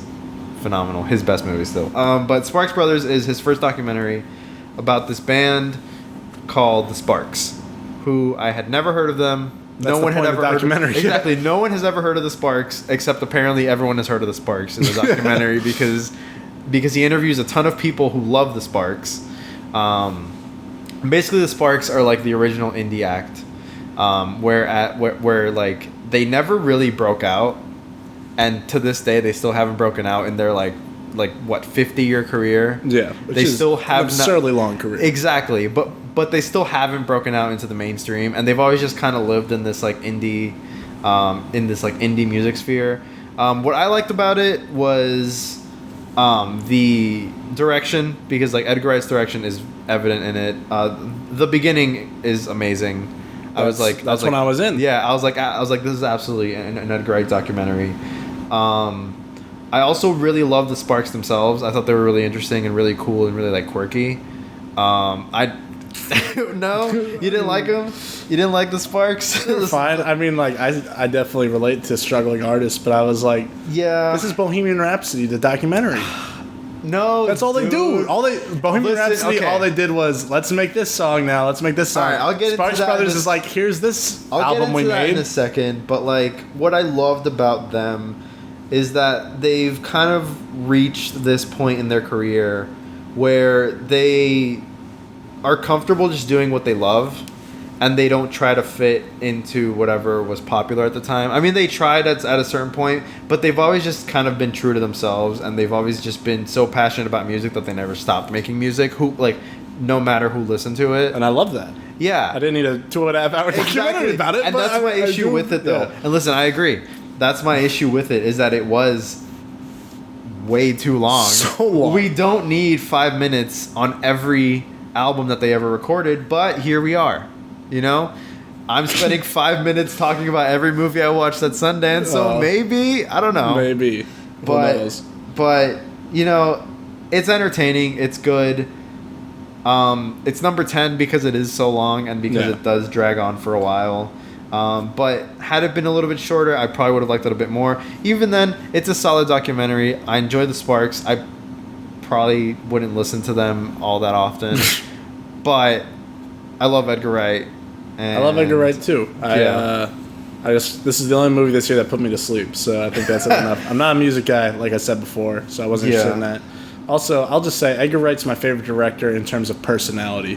Like him and Spike Lee and David Lynch are my three. Like in terms of them as a person. Oh yeah, they're my favorite. Like, dude, I watched his. I would first say Taika's up there for me. I don't really like Taika that much, but fair. Okay, but Edgar Wright introduces. I'll have to send to you his first student short film that he released. I guess maybe with Hot Fuzz or something. Send it to me. Yeah. But he opens it with 45 seconds, and he's just like the funniest human being. Like, even though I don't love this movie, I would love to just have a beer with Edgar Wright and tell me why he loves the Sparks Brothers. Well, hey, 2.5 hours. He might redeem himself with Last Night in Soho for you. Oh, I'm sure he will. Yeah. Baby Driver's last movie was so banging. Baby Driver's incredible. It is. All right. So I'm gonna do like a lightning round of like of these middle ones before I get into my least favorites. Okay. It's like 10 movies. I'm just gonna lightning round real quick. Go for it. So number 11. Actually, no. I feel like number 11 we need to discuss. Dang. Jesus. Well, number 11 we need to discuss because we watched it together and it was definitely something we talk about. So after this one, I'll lightning round to the next ones. But Cusp. Oh yeah, is number 11 for me. I think a dude commented on my video. That's one of the dudes in the movie. I saw that. Yeah. So Cusp is it's a documentary that follows 3 girls who live in Texas. They come from like low income families, and they're like 15, 16-year-old girls who party with 19, 20-year-olds. Part of the documentary felt really exploitative to people. I totally see that. That's absolutely a valid complaint. I liked how honest, raw, and how funny it was at times, but it was also really sad and really tragic. And like I was talking to my friend about it, because he was one of the people that like thought that the film felt a bit exploitative at times. But the way I told him, I was like, they're not the only girls living through this. That's my point too. And I don't think they were put in these situations because of the film. Exactly. I think they were already in these situations, and the filmmakers are like, guys, this shit's going on. Yeah, if anything, it's just highlighting the lives that a lot of these, young girls and young men are growing up in. And like, the film deals with sexual abuse. It deals with domestic abuse and just like drugs and like underage drinking, and it's just it's a tragic documentary, but it's also really eye-opening. And like at the same time, I think I told you this while we were watching it, that it's like when we were in high school we knew people like this, but watching it now it just feels like wrong and just like weird to watch it, but that's what makes it feel so like essential and relevant. You know what I mean? I agree. And like these girls already live in this environment, and there's thousands of other young girls and young men that grow up in these environments, and it's just tragic, but that's the reality of it. And like one documentary is not gonna stop this from happening, and like, you know, them being recorded, maybe they themselves acted a certain way because cameras were around, but there's certain times where clearly they knew they were on camera and they still were trying to do shit. Exactly, and like the cameras being there isn't going to stop something from happening in the future, or didn't stop something from happening in the past to them, you know? So I mean, I agree with you. I think anyone complaining that this is too exploitative, I guess, I could see the point for a second, but then my argument to that is, well, what should we do then? Just not show it? Like, I mean, it's so real. Like, I would say there would maybe be a problem if these girls were actresses and they were told to go lure people in. Then I could see it being as like a more exploitative thing, but it's not. It's like, if this was the situation prior to the filmmaker showing up anyway, I think it's important to show these things. I think it's important to not ignore that this shit's happening and just be like, hey, does this make you uncomfortable? Good, because that's what it's supposed to do. Yeah, that's what these girls are going through, you know what I mean? And, like, that's what, like, these are the lives that they're living. Yeah. So, yeah. And they're funny. The girls that, like, in the situations that aren't entirely uncomfortable, they are stupid fucking funny. They are. Like, we had to Google, like, first 5 minutes, I was like, they have to be actors. Like, this isn't a documentary. It was so funny. Yeah. It was so felt like funny. Unbelievably great characters. One of the girls is, like, literally a 40-year-old woman in, like, the body of a 15-year-old. And it's so funny to me because, like, the way she carries herself is, like, so, like, you know, like, that girl is the manager at a Waffle House. 100%. You know? So... But that's Cusp. That was my number 11. So right. now we're going into your lightning. Now I'm doing the lightning round. Go for it. So my number 12 is Strawberry Mansion, which is a film about dreams. It's about this guy who basically audits dreams. He's like a tax auditor, but he comes into people's dreams. It was shot on film. I really liked the vibe of it. Really cool. Kind of gave me a Twin Peaks vibe. Okay. Kind of weird. Really trippy. Reminded me of Superior, but in a better way. Maybe I'll check this one out then. I consider this better Superior in terms of like the way they're shot and like the vibe is there, but it's just crazy, outlandish, and it's just a really cool movie. I thought it was really cozy, comfy. Would definitely recommend it. Okay. Maybe not to everyone, but to like people who like weird films. You compare it to Twin Peaks. I'll give it a shot. Definitely Twin Peaks vibes from this one. It also feels really low budget and definitely something I could see like myself working on with like people from like college, you know what I mean? Yeah. You know, it's like that kind of film. I feel you. Yeah. So that's Strawberry Mansion, really good. 13 is Primetime. It was in the World Dramatic. It's about a New Year's Eve 1999 or going into 2000. This guy basically what's the word? Oh, no, I never saw it. Right now. So he basically like infiltrates this TV studio and like takes this presenter and this hostage. Yeah. Okay. He like takes this presenter hostage and then he basically just holds up this TV studio. Pretty entertaining. Really suspenseful all throughout. The only issue I had with it is that it didn't really like the ending didn't really go anywhere. It just kind of like falls flat towards the end. But everything else is really good. It's shot really well. Performances are great. Again, Primetime, pretty good. Number 13. Number 14, John in the Hole. One that a lot of people didn't like. I know. I really liked it. I missed it. I'm very curious to know how you feel about it. Because I feel like it's a movie you'll either love or hate. Mm-hmm. It just feels like a movie that you would enjoy, maybe. Okay. And like I don't know why. I just feel like you would maybe like it a little bit. Okay. I really liked it. This was my roommate's first Sundance movie, and he liked it as well. Okay. We both thought it was funny at times. So basically, John in the Hole is all about this kid who finds a bunker in a forest near his house. So he drugs his family and he throws them all in the bunker just so he can have the house to himself. Interesting. It's like Home Alone. It's a really artsy, twisted Home Alone. Okay. In a way. I thought it was hilarious.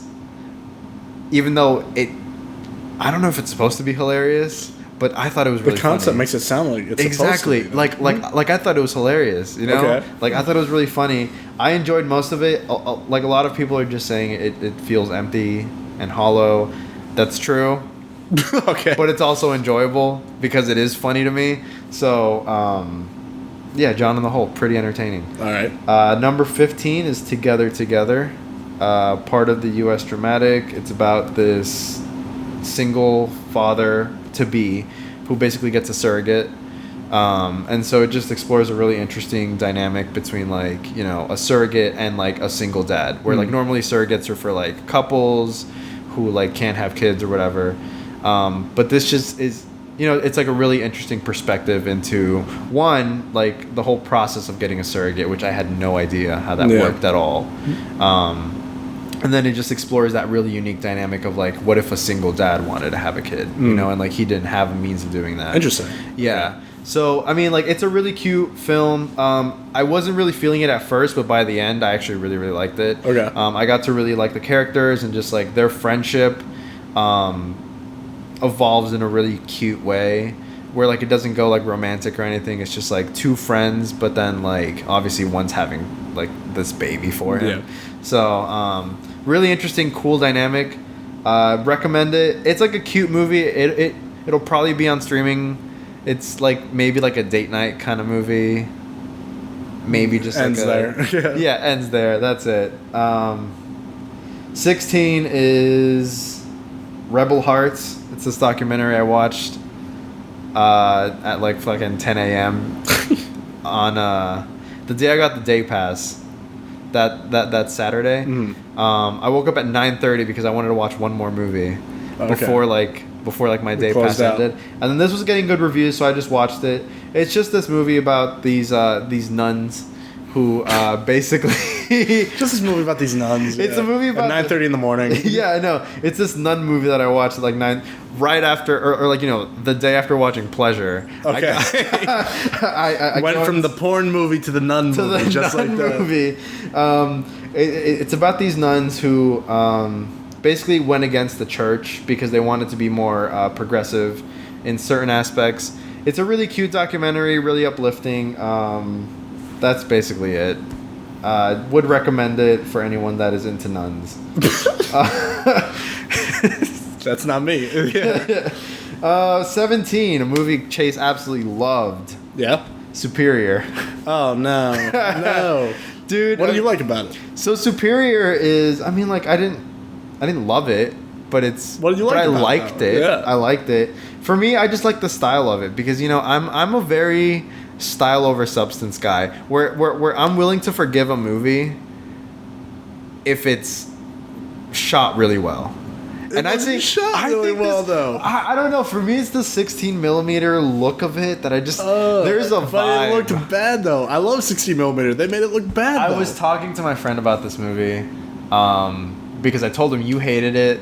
And I was like, dude, I just love the vibes. This movie is a vibe. This gave me Twin Peaks vibes also. Maybe a shitty Twin Peaks. I don't know. Like, no, dude. I just love the vibe. When he said... Bang Gang, I was like, oh my fuck, I gotta turn this shit off. But I saw a review on Letterboxd. Someone said there's a really good ice cream hangout movie somewhere in here, and I said yes, I do agree with that. Like, there were parts where, like, maybe that kid that ran the ice cream store, maybe he has a movie somewhere. Dude, listen, I don't know. I thought it was cool. I thought certain aspects were like, or like certain sequences were really cool. Like the beginning's awesome.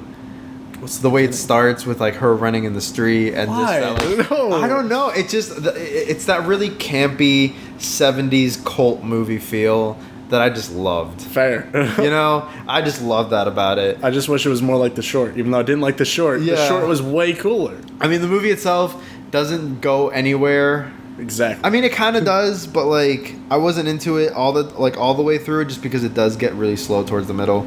But I think this director has potential to make some really great stuff with just, like, maybe tighter writing. I hope so.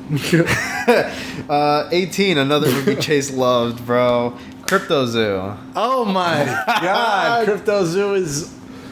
But the Superior, I think, is almost objectively bad. I don't know. But Crypto Zoo, I can see why somebody likes Crypto Zoo. I can't emphasize enough that Crypto Zoo is probably one of the worst movies I've ever seen. Probably one of my least favorite times to sit through a movie. Just because I'm sitting there and first of all, I'll tell you why. The intro, so every time a Sundance movie is introduced this year, right?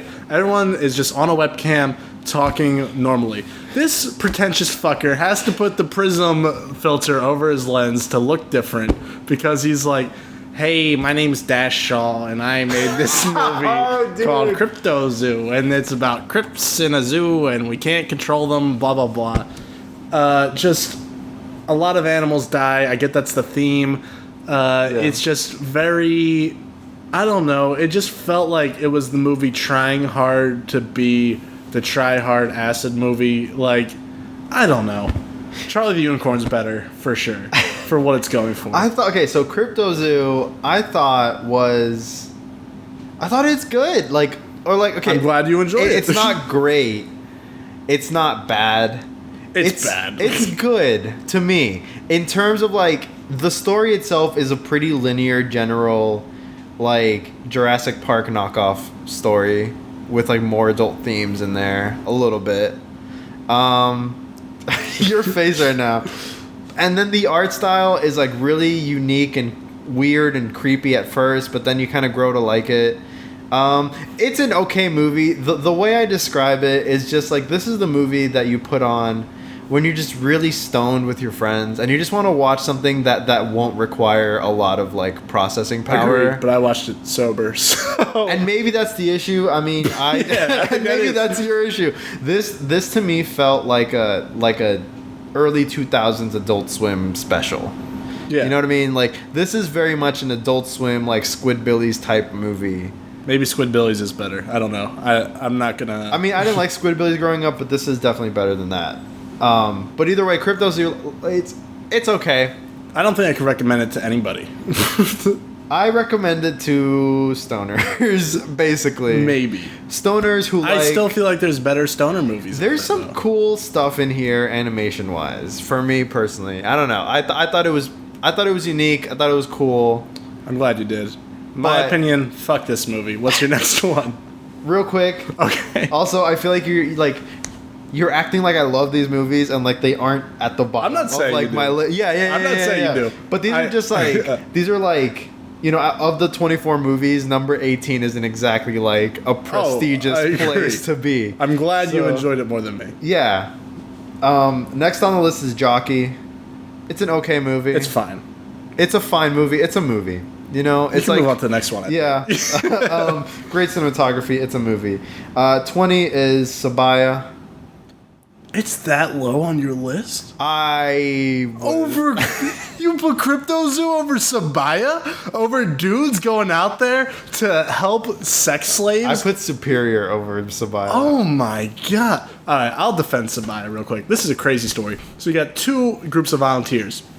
The one group are these women that go undercover and infiltrate these ISIS camps where they're holding these other girls that were taken, abducted, and basically ISIS turned them into sex slaves. So these women go into the camps, they try and find the girls that were abducted. They call up these dudes that have guns, and they go to the ISIS camps at night.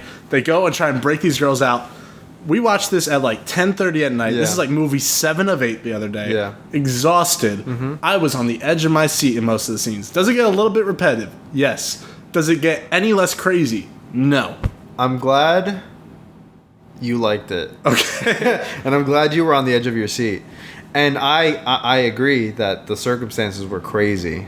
And, you know, absolutely, like, you know, what these women went through is tragic, and it's real, and it's also crazy, like, the situations that these people put themselves into. But I just found I was bored a lot of the time. This is how I felt about Flea a little bit, maybe. I don't know. They're getting shot at.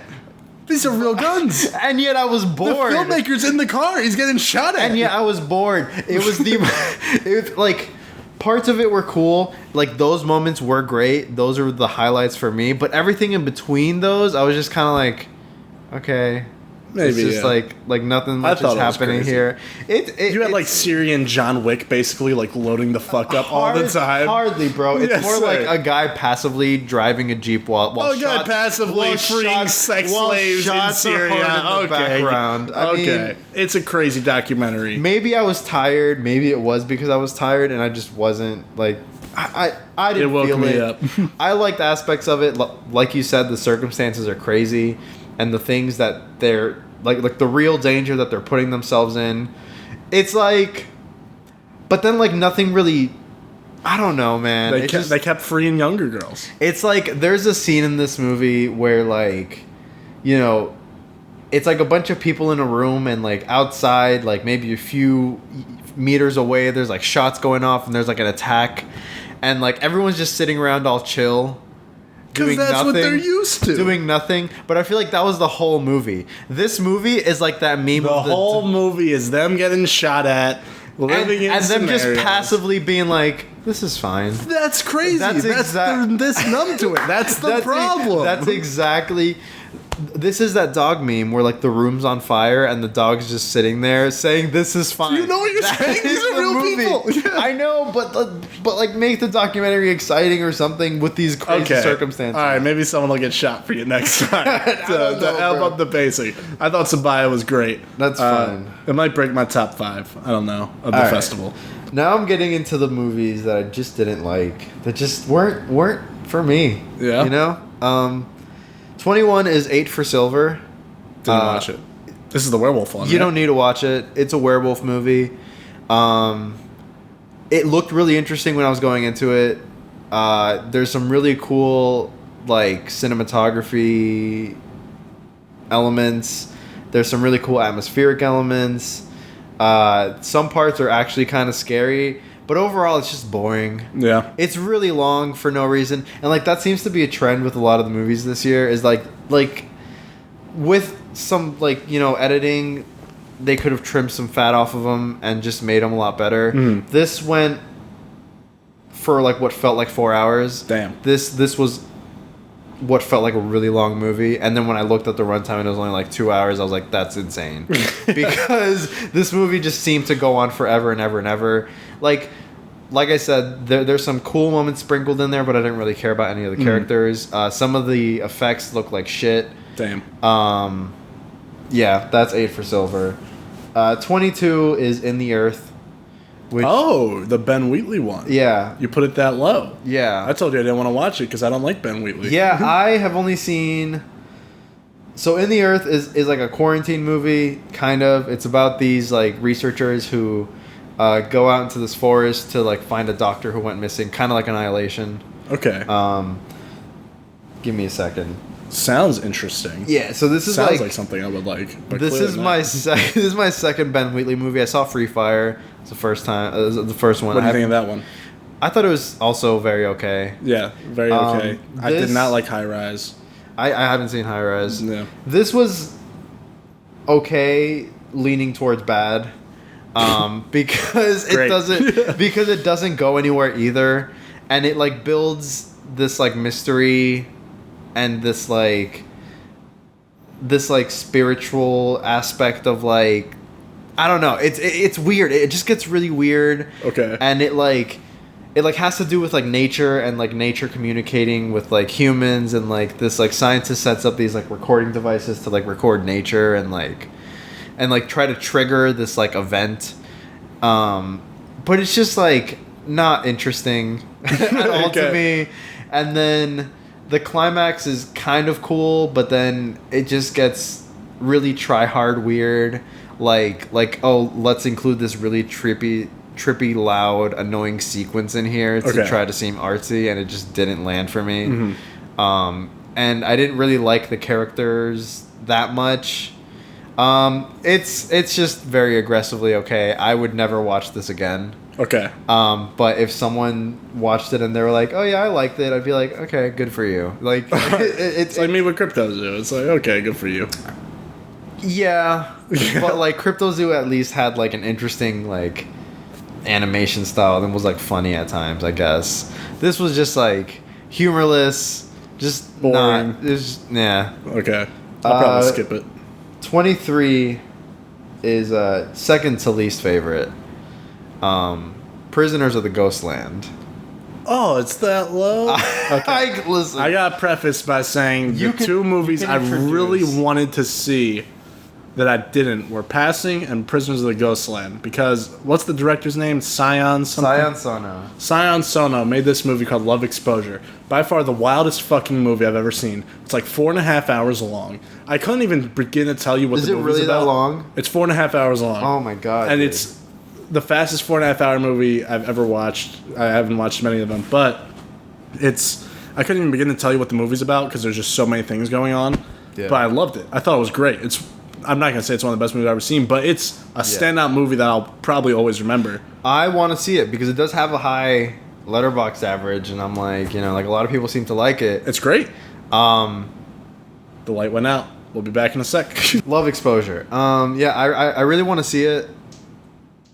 I'm maybe less inclined to watch it after watching this. Damn. But this might just be a misstep for them. Yeah. So, Prisoners of the Ghostland is starring Nicolas Cage, which I think Mandy just set a really high standard for, like, crazy Nicolas Cage movies. I haven't even seen Mandy yet.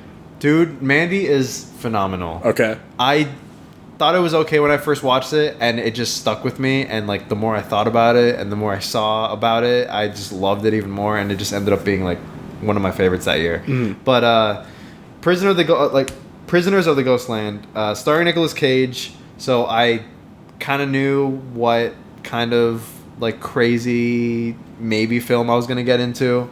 It basically takes place in this place called Samurai Town, and Nicolas Cage is a bank robber who gets hired by this guy named Governor, who's literally like the governor of Samurai Town. Okay. So he to go rescue his granddaughter, I believe, and he puts on this he puts this leather suit on Nicolas Cage with like explosives on his neck, his arms, his legs, and I think his his testicles for sure, and I think his legs. I don't remember, but the big one here is his testicles. Okay. He has bombs on his testicles, and he has to go rescue this girl in like 5 days.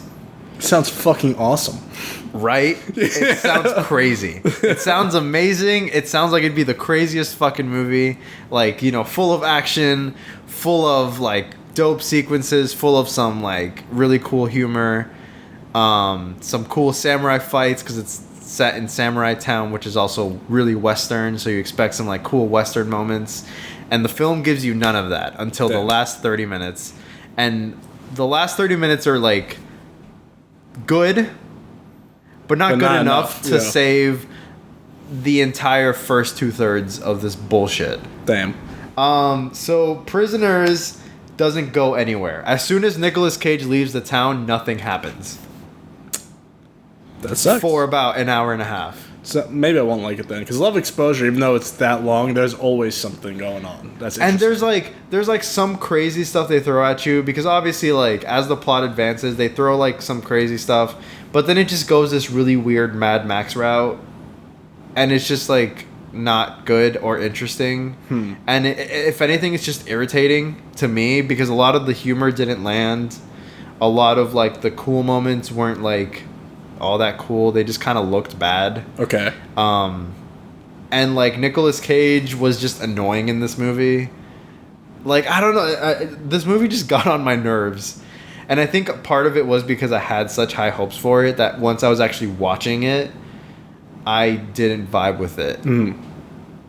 Well, at least like the way it was executed. I just wasn't vibing with like at all any of like the characters. I wasn't vibing with any of like the set pieces or just like the cinematography was just like not interesting to me. But Prisoners of the Ghostland, huge disappointment. I thought it was going to be this crazy batshit samurai movie. It ended up being that in the last 20 minutes, and that's it. Damn. Yeah. Well, I'll still be interested enough to check it out. Yeah. I'm going in cautiously. Nah. Actually, you know what? It's not even a crazy samurai movie in the last 20 minutes. It's just the standard samurai movie in the last 20 minutes. Man. I'll still check it out. I'll let you know my thoughts. I mean, watch it and let me know what you think. Just absolute disappointment. Damn. Going into my last movie, if we're talking about disappointments, this was the big one. We shared it. We shared the biggest disappointment. Read the log line real quick, because it sounds like a 9 days / our kind of shit movie. So I Was a Simple Man is it's a ghost story set in the pastoral countryside of the north shore of Oahu, Hawaii. Told in 4 chapters. 4 very long chapters. Was it really 4 chapters? It tells the story of an elderly man facing the end of his life, visited by the ghosts of his past. Absolutely, being the only ghost. Absolutely sounds like a 9 days type of banger. Like very shit. These are my last days on Earth. Let me explore my life. But like set in Hawaii. Yeah. And it's like, you know, the most beautiful place on Earth, and it's arguably. Like, oh man, and then like we learn about this like man's like life, and like, you know, it's this very humanistic but also really cool concept story. None of that. None of that. I just feel like, because I think the guy's grandfather passed away, the director, and I guess this was his ode to his grandfather. I just know if I made this movie about my grandfather, Pop he'd pull me to the side and be like, "What the hell is this, Chase?" He'd be so mad at me. He's like, "This is what you've been doing? This is the movie thing you've been working on?" He'd be pissed because this is so boring. An aggressive wasting of my time. Really wanted to like it, and I tried to find every possible way to like it. But there was one moment where one of the actresses delivered a line in a really weird way, and this is which one? Because every line was bad. I think it was like his daughter, or like not his daughter. It might have been. Probably the one who like took care of him every once in a while. The daughter. Yeah, was that his daughter? Yeah, she like said a line in a really weird, like just robotic, very much like I'm reading this off a script way. Yeah. And for the rest of the movie, every time she was on screen, I couldn't stop thinking about the way she was delivering lines.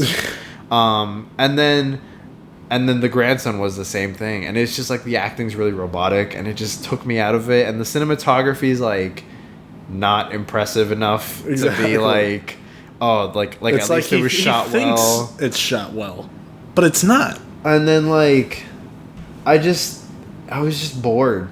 I just wasn't interested at all in this man. I wasn't interested in his story. I wasn't interested in his family. There's nothing complex. He really was a simple man. like in the worst way, simple man though. This is like I mean, he was just a man, you know? Like that's it. Nothing. That's, you know, he peed himself in bed. He did, yeah. And then shit some blood a little bit, and that was that. And then his grandson helps him off the toilet, and then we just sit there. That was Sundance, baby. Yep. And then certain scenes just went on for like ever, and the delivery was terrible. No. We were excited for this one. This was one of my most anticipated. They had a cool poster, a killer tagline. But that's Sundance. You take a gamble on something that sounds and looks good, and then you could get the worst movie of Sundance. I saw the Meet the Artist thing for it, and like I saw like some of like the shots, or like, you know, like, because Hawaii's beautiful. Yeah. Hawaii's absolutely beautiful. And they just make it look so uninteresting. Like, the cinematography is just so uninspired. And like, it's really hard to fuck up cinematography, I feel. Especially if you're going to be in Sundance. Exactly. Especially when you're shooting it in one of the most picturesque places in the world. And you just make it very okay. You maybe just convinced me that this is the worst one. I put this above Superior and Crypto Zoo at first. Maybe Superior's better. Superior at least has something interesting to say, maybe. Or like, not to say, but like Superior at least has interesting. You know what? I think moments. Superior might be a little bit better. The more I think about it. I would not want to rewatch either of them, but I think I'd pick to rewatch Superior before I Was a Simple Man. Maybe. I would never watch I Was a Simple Man again. Why would you? I just have no reason to. Exactly. I would never want to sit through 2 hours of that again. Was it 2 hours? It was 100 minutes. It felt like forever. Yeah, it didn't stop. This was the first one I watched this year. I'm so sorry. Yeah. And it was Adam, my roommate's first Sundance movie ever, and I looked at him and I was like, just gotta let you know, Sundance is a gamble, man. That is the worst introduction to Sundance ever. Because I feel like that's what people think Sundance movies are, is like these boring, pretentious movies, when they're not. They're most of the time these exciting, unique, different, never a lot of times they are that, you know, like when you get. But it was the boring meditative movie, and I'm all about meditative movies, but this was a really bad one. Couldn't stand it. I mean, like a better meditative movie within the Sundance would even be like. One for the Road was meditative in a way, yeah, in its own regard. You know, like. God. Yeah. One for the Road is what I wanted I Was a Simple Man to be. In a Absolutely. Weird way. Yeah. Oh, dude. And I'm glad I got One for the Road. But that was our third Sundance, man. That was Sundance 2021. Sundance, which, to be honest, it was pretty good, though. It was really good. It turned itself around. It was this weird thing. I didn't see many good movies. I saw a lot of amazing movies, a couple great movies, and then some really, really, really bad movies. It was like there wasn't many in the middle for me where I was like, this is fine or this is good. There were a couple, but for the most part, it was either an unbelievable movie or a really god-awful, not-for-me movie. But so I'd put it like my second favorite Sundance. I think last year's was killer. We had a killer lineup last year. I think for me, 2020 set the bar extremely high, I feel. And also, like, this Sundance... Like I said, probably did suffer from like COVID, you know, and it's like obviously like not as many projects got made throughout the year, so like it was probably like a limited amount of movies they could pick from. But so 2020 or 2019, at least for me, had a great lineup. It did. I've never had a bad Sundance. Yeah, I think I might have, but when I think of I based it off my favorites of the year. Yeah, like just having. Fucking One for the Road, Mass, that alone. Interesting. Great. See, because for me, 2019 had Honey Boy. Honey Boy was good. And Monos, which... Didn't see Monos yet. Honey Boy, Monos, Last Black Man in San Francisco, The Farewell. Fine. And The Nightingale. Nightingale was great. And Greener Grass, bro. I rewatched Greener Grass last year. Didn't hit the same. Dude, I don't know. Didn't hit the same. 2019 was great. I still think 2019 is better. This movie had, for me, it was the opposite, where it had a lot of okay to good films. At least like the bulk of what I saw, I thought was pretty okay to good. I only really liked or like loved about 9 of them. Actually, that's pretty good. That's good enough. That's good enough. It's almost the top 10 of the year. But compared to like loving the films I loved in 2019, compared to how much I loved these, 2019 was better. Fair. Yeah. But 2019 had some stinkers that I watched, at least. I don't even want to dive into my old 2019 Sundance list. Imaginary Order? Did you watch that with us? I watched Imaginary Order. Oh my fuck, that was so bad. Mope. Cher. Corporate Animals. Hole in the Ground. Death of Dick Long. Wounds? Garbage, dude. Sweetheart? No. You know what? Trash. Absolutely. But I also watched Blinded by the Light, Knock Down the House. Well, actually, no, I didn't watch that at the festival. But Last Black Man. I love Last Black Man. One of my favorite movies of recent years. I thought San Francisco. I thought Last Black Man was fine, good, amazing cinematography. But you know what some people think has amazing cinematography, but it doesn't really? What? WandaVision. It is the most expensive show ever made. I think this is a really interesting time to talk about WandaVision. So when this airs, this will be after episode 5. Wait. What? Well, no, keep going. I'm okay. Well, hold on. I'm saying WandaVision is 5 episodes in.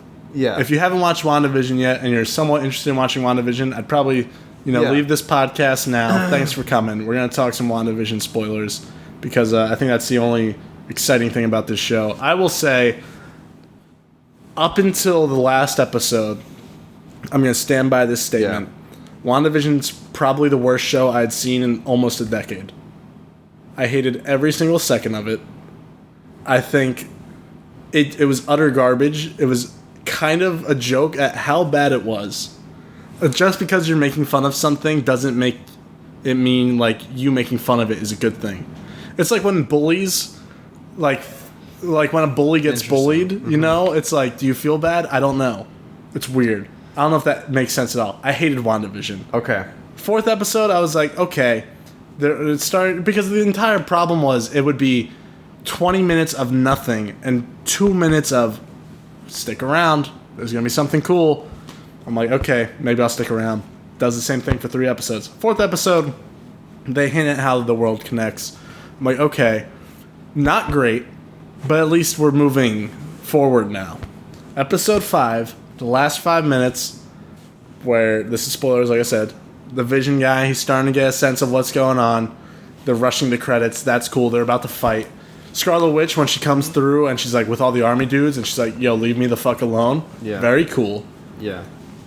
And then the doorbell rings. Oh, dude. I'm sitting on this couch. The most iconic. I tell my roommate Adam, I'm like, oh, it's going to be your brother, the Quicksilver guy, Aaron Taylor Johnson. He's going to come back.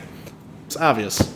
They show the back of his head. I'm like, oh, yep, there he is. Did you watch this after the, or like, okay, did you watch this as it premiered, or did you watch it like after there were already reactions online of like, I saw a lot of people saying WandaVision blew my mind. I didn't know anything. Okay. I didn't know anything about character reveals. We've been talking, me and Adam have been talking for a while that Quicksilver and Doctor Strange are just bound to show up at some point. Yeah. So I was like, it's got to be one of those two. But I didn't think they were going to bring your boy Evan fucking Peters in. Mm-mm. When I saw Evan Peters at that front door, I have not had that crazy of a reaction to anything. Do you watch Mandalorian? Yeah. You finished Mandalorian? Yeah. Even the Luke Skywalker thing. I'm a decent Star Wars fan. That was awesome. I had that spoiled for me. I didn't. I had that spoiled for me. So, for me, I wish it had that impact. It still didn't, though. But you know and how I don't even care about Marvel. That's what's crazy. That's fair. By the way, real quick, you want to know how bullshit it was that I got it spoiled for me? How? What happened? I was watching it on my friend's Disney Plus account. Uh-huh. And Disney Plus... Oh, no, it started it? It starts it at, like, the end, so you have to, like, scroll back for sometimes and do it. So as I was scrolling back, I caught a glimpse, and I saw Luke Skywalker as I was scrolling back, and I was like... I hate my life. Pay for your own Disney Plus, you bastard, right there. That's what you gotta do. Dude. Anyways, WandaVision, though. Yeah. First of all... Hold on. Is it really the most expensive show ever made? Or I think so. $250 million total. That's more than Game of Thrones was. You know what's funny? Is that I was watching this. Like, the first few episodes, I was like, wow. I was like, wow, Disney really got off lucky because this film... probably didn't take much to film, like the first few episodes. That's what I'm saying. Because it looks like it's just a soundstage, and they just like do their thing.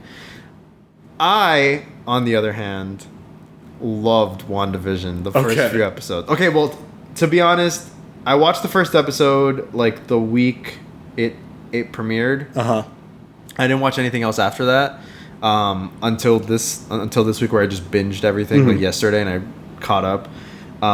So for me, it was maybe a different experience because I was already going in expecting like the last episode to be great. For things to get better. Yeah.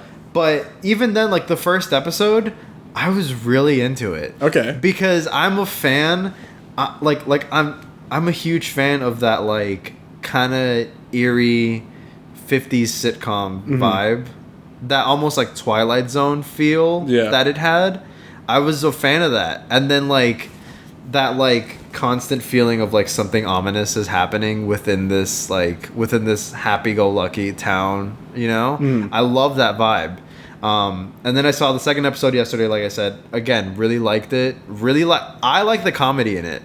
At least like in that 60s episode, I was laughing. I'm glad through you a lot of it. Yeah, like I was laughing through it. I like love their little magic show, all that shit. That was great, dude. I thought it was so funny. I thought it was so cute and clever, and I was like, oh, this is fine. I actually think the third episode was probably my least favorite. Actually, the fourth one was probably my least favorite. No, the first two were definitely the worst. Really? Definitely. I'm not saying any of them up till 5 were good. This last one is my favorite, obviously. Oh, for sure. This last one's the best one. Shit happened. But the fourth one was my least favorite. Well, no. It's just, I don't know, bro. Well, the fourth one's basic Marvel. Exactly. And that's why. Because I didn't feel that again, with me, it's like all about like cool interesting, like, unique takes on, like, here's why WandaVision I was so excited for, because I've been waiting for Marvel to do something different. Anything different. And this was different. It was. It was shitty, but it was different. No, it was... Okay, shitty why? Because the comedy didn't land, or because you don't like sitcoms? Awful. No, sitcoms are of their time, you know? Yeah. I think they're of their time for a reason. I think just because you imitate a sitcom, though, doesn't mean it's better than the sitcom, though. If that makes sense, I don't know. Like, I thought every single joke was trash. I was like, obviously, I love them. I was like, obviously something cooler is going to happen. Dude. I've been waiting for something cooler to happen. And then Evan fucking Peters shows up at this door. I mean, listen.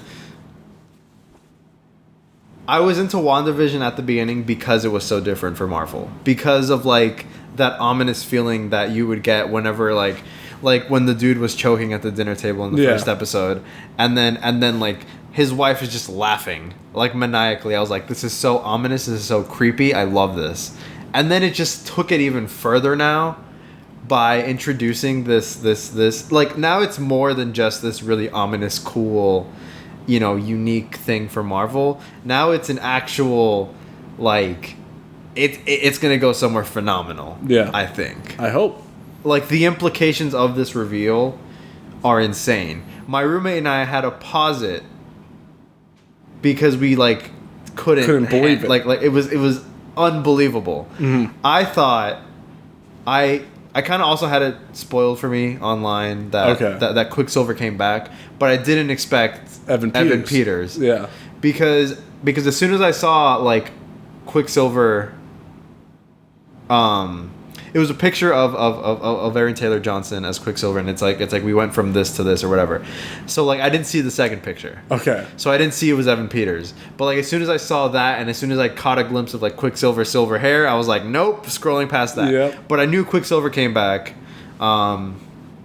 And I'm so glad I didn't get that spoiled for me, because I would have been pissed. Mm-hmm. But everyone had been talking about WandaVision, and I was like, okay, if it's gotten even better, and I already liked it compared to people who hated it, because I know a lot of people hated it. Evidently, you hated it. But if it's gotten even better, then this is definitely something I have to watch. Definitely worth the hype. I cannot wait to finish watching this series. Because they kind of said this ties into the Doctor Strange movie, so I'm like, if this is like the prologue to that movie, yeah, are they bringing, like, Tobey Maguire and shit already into the Doctor Strange movie? Do you think Tobey Maguire and Andrew Garfield are going to be in Doctor Strange? What's coming first, Doctor Strange or Spider-Man? I think Doctor Strange is before Spider-Man. Let me double check that, because I think it's the opposite. And one thing I like about this idea too is Marvel, I think now, even though I'm still not in love with WandaVision, even though the reveal is one of the craziest things I've seen in a long time, I think what's cool about it is Marvel is finally starting to do things with their characters, in the sense that making Scarlet Witch the villain is cool to me. I like that idea where, like, maybe she is the main villain of Doctor Strange, and Doctor Strange and some of the Avengers have to stop her. Like, that's cool to me. That's awesome, yeah. Yeah. And then, like, even the fact that this whole thing is happening because it's her dealing with the loss of vision.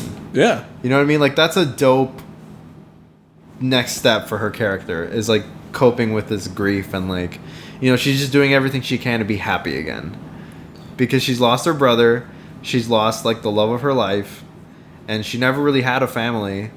So you know, it makes sense for me why a character like Wanda would do what she's doing right now, where she just wants, like, a perfect, and that's what would make her life. A great villain, almost like a Daenerys, where she starts off as kind of a good guy and then turns into but I don't know if she's gonna be like a villain. I don't know, dude. I think she's gonna be a villain. I think they'll turn her back because they need to. But yeah, if she's like the villain for a while, though, kind of like how that would be interesting. Kind of like how Iron Man wasn't really the villain of Civil War. You know what I mean? Like I guess he wasn't in the context of Captain America, but it wasn't like the. I mean, I'm hoping from like going forward, I feel like the direction to go for Marvel isn't to set up another like oh, what's the next big villain we could get? Yeah. I think it, like, definitely more have this next phase be just like a bunch of different, you know, heroes dealing with everything they've been through. Yeah. You know?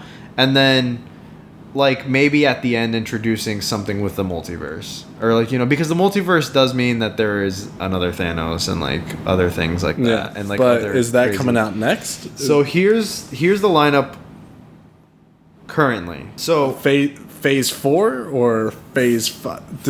Is it only Phase 4 that's announced? Phase 4, because technically, it's really funny to me because like Phase 1 is like 5 films, I think. Yeah, like Phase 4 is like 7 shows, 17 movies. Like, I mean, Phase 3 is like 1, 2, 3, 4, 5, 6, 7, 8, 9, 10, 11 movies. Damn.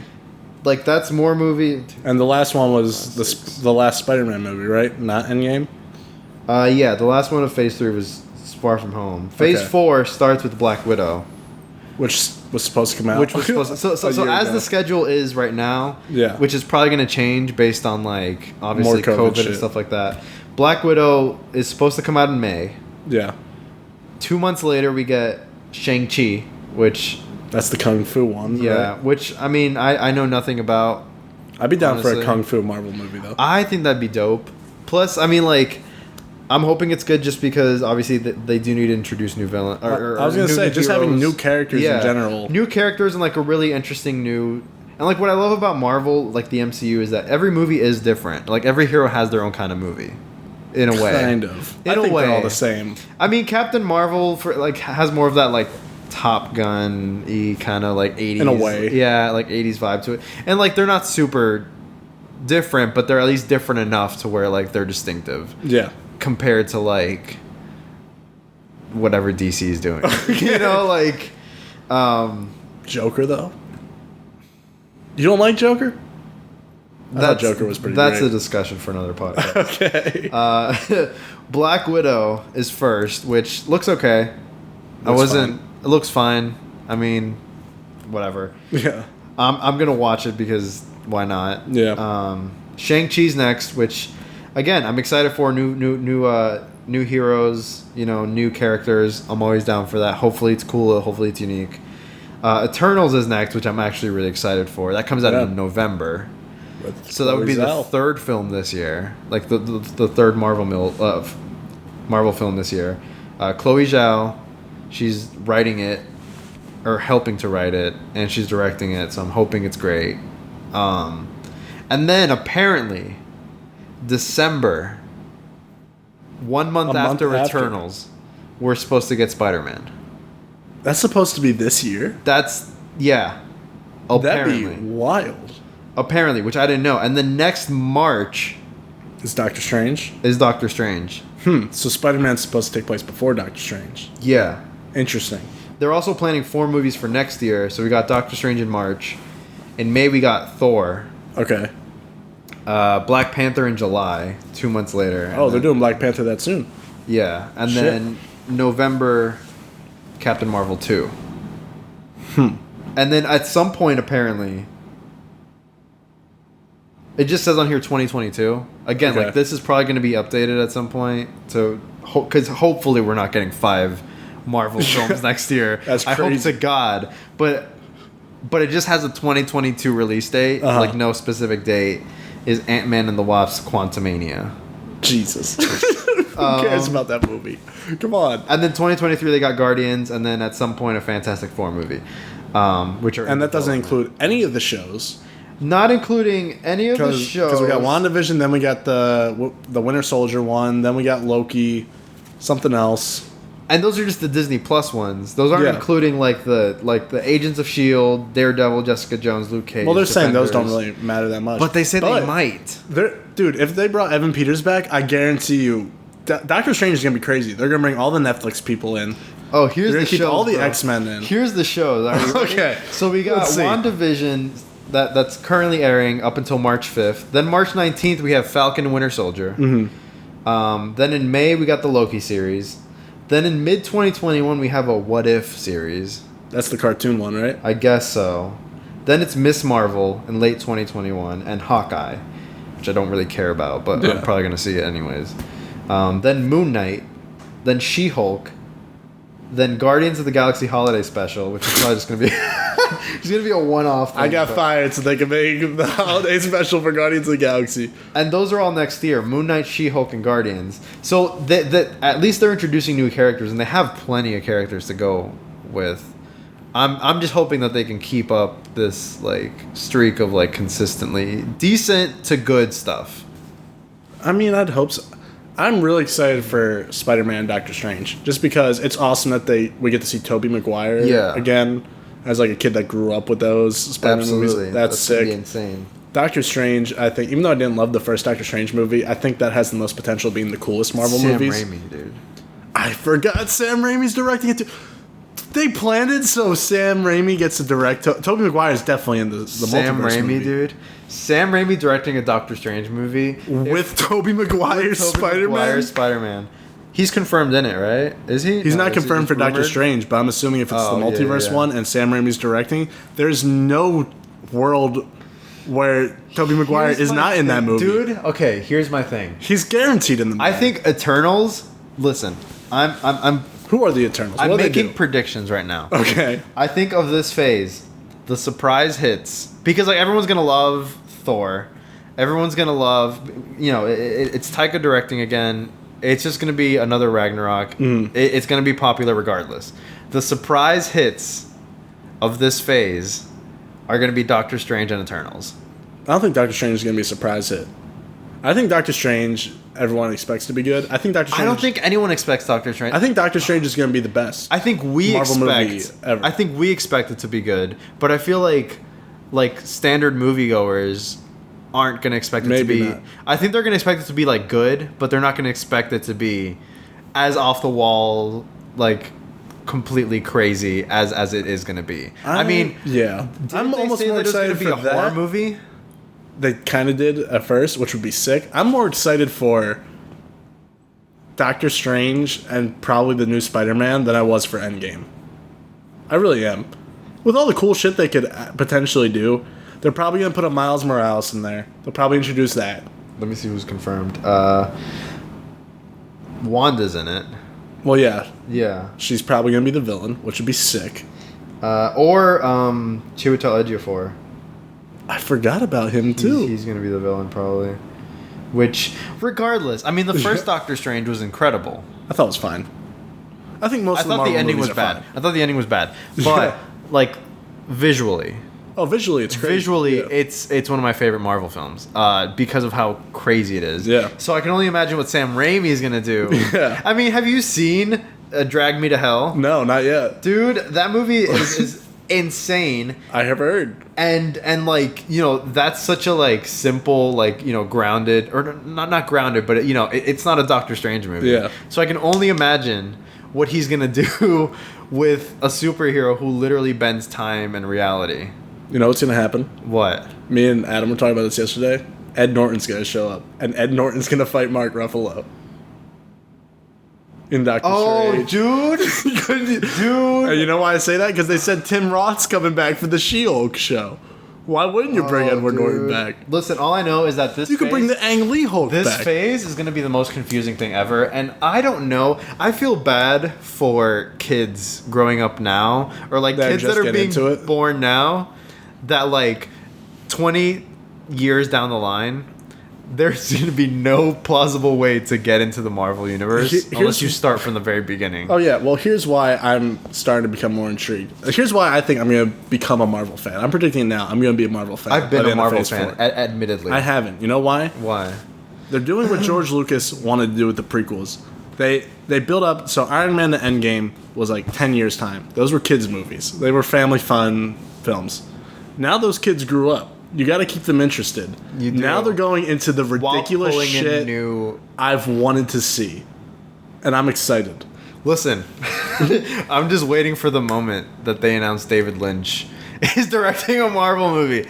That would be it. Well, he made Dune. Did you see his Dune movie? I haven't seen Dune. That's why I'm still not excited for Denis Villeneuve's Dune movie. It's that bad. I like when you could have me not excited for the most anticipated movie of the year because the first iteration of it is so trash. All right, but everything else David Lynch has made. Oh yeah, no, I'm not, yeah. I love David Lynch. Yeah, I think he's great. I just haven't seen Dune. Dune is unbelievable though. You got to watch it. I will. Yeah, but yeah, Phase 4. I'm excited. Phase 4. Listen, this is gonna be insane, and I cannot wait. If WandaVision lives up to the reveal at the end, it'll be incredible enough that I went from hating something so much to at least enjoying it. So that to be, I kind of hope that like the last 4 episodes, these next 4, 6, 7, 8, 9, show why 4. It's the most expensive show of all time. Yes, on top of, or no, but also make you love it. I hope so. Like, I hope you end up loving it to the point where you watch the first episodes and you're like, yeah, this made sense. You know what I mean? Oh no, I think it's always made sense. That's the problem. Yeah. But okay, if it can redeem itself enough, hey, I will say when I'm wrong. So that's that. We've been talking for a long time. What was that? 2.5 hours. Jesus 2 hours Christ. and 20 minutes. Always long podcasts with us. I know, but I've always had like an hour podcast or everyone else. But every time I have your ass on, we talk for so long. The longest podcast, and you brought me on again. Yeah, and you know what? Andreas will be a returning co-host. I think I'm gonna say right now, you are my recurring best of the year guy and Sundance guy. I'm like at the end of every Marvel movie where it says, yes, sir. You're the Avengers. You're the Avengers movie. I am the Avengers movie where I'm going to return often. Okay. Whether or not you like me, I will be back. Yes, sir. And there will always be a long episode, guaranteed. And I like that. Absolutely. I'm just a little hungry now. So, Andreas. So am I. Where can we find you, man? You can find me on Instagram at Pandrez. That's Pandrez. Or you can find me on Twitter with Pandrez with 3 Z's. Those are like my main 2 social media sites. Basically, just reach me out or just find me there. Keep up with me, and hopefully I'll be doing some cool stuff this year. So, hell yeah! If you're listening to the podcast, thank you so much for listening. If you're on YouTube, thanks for listening. You can listen on the go, iTunes, Spotify, Google, all the spots. You know what they are. Yep. If you're on those spots, you can listen to us on YouTube. You can watch our faces if you want to feel the vibes of that, I guess. Andreas, I asked you this before. Yeah. You're the first person I get to ask again. What should the outro of my podcast be? I said last time you should do a cappella covers, right? Yeah. I think in the spirit of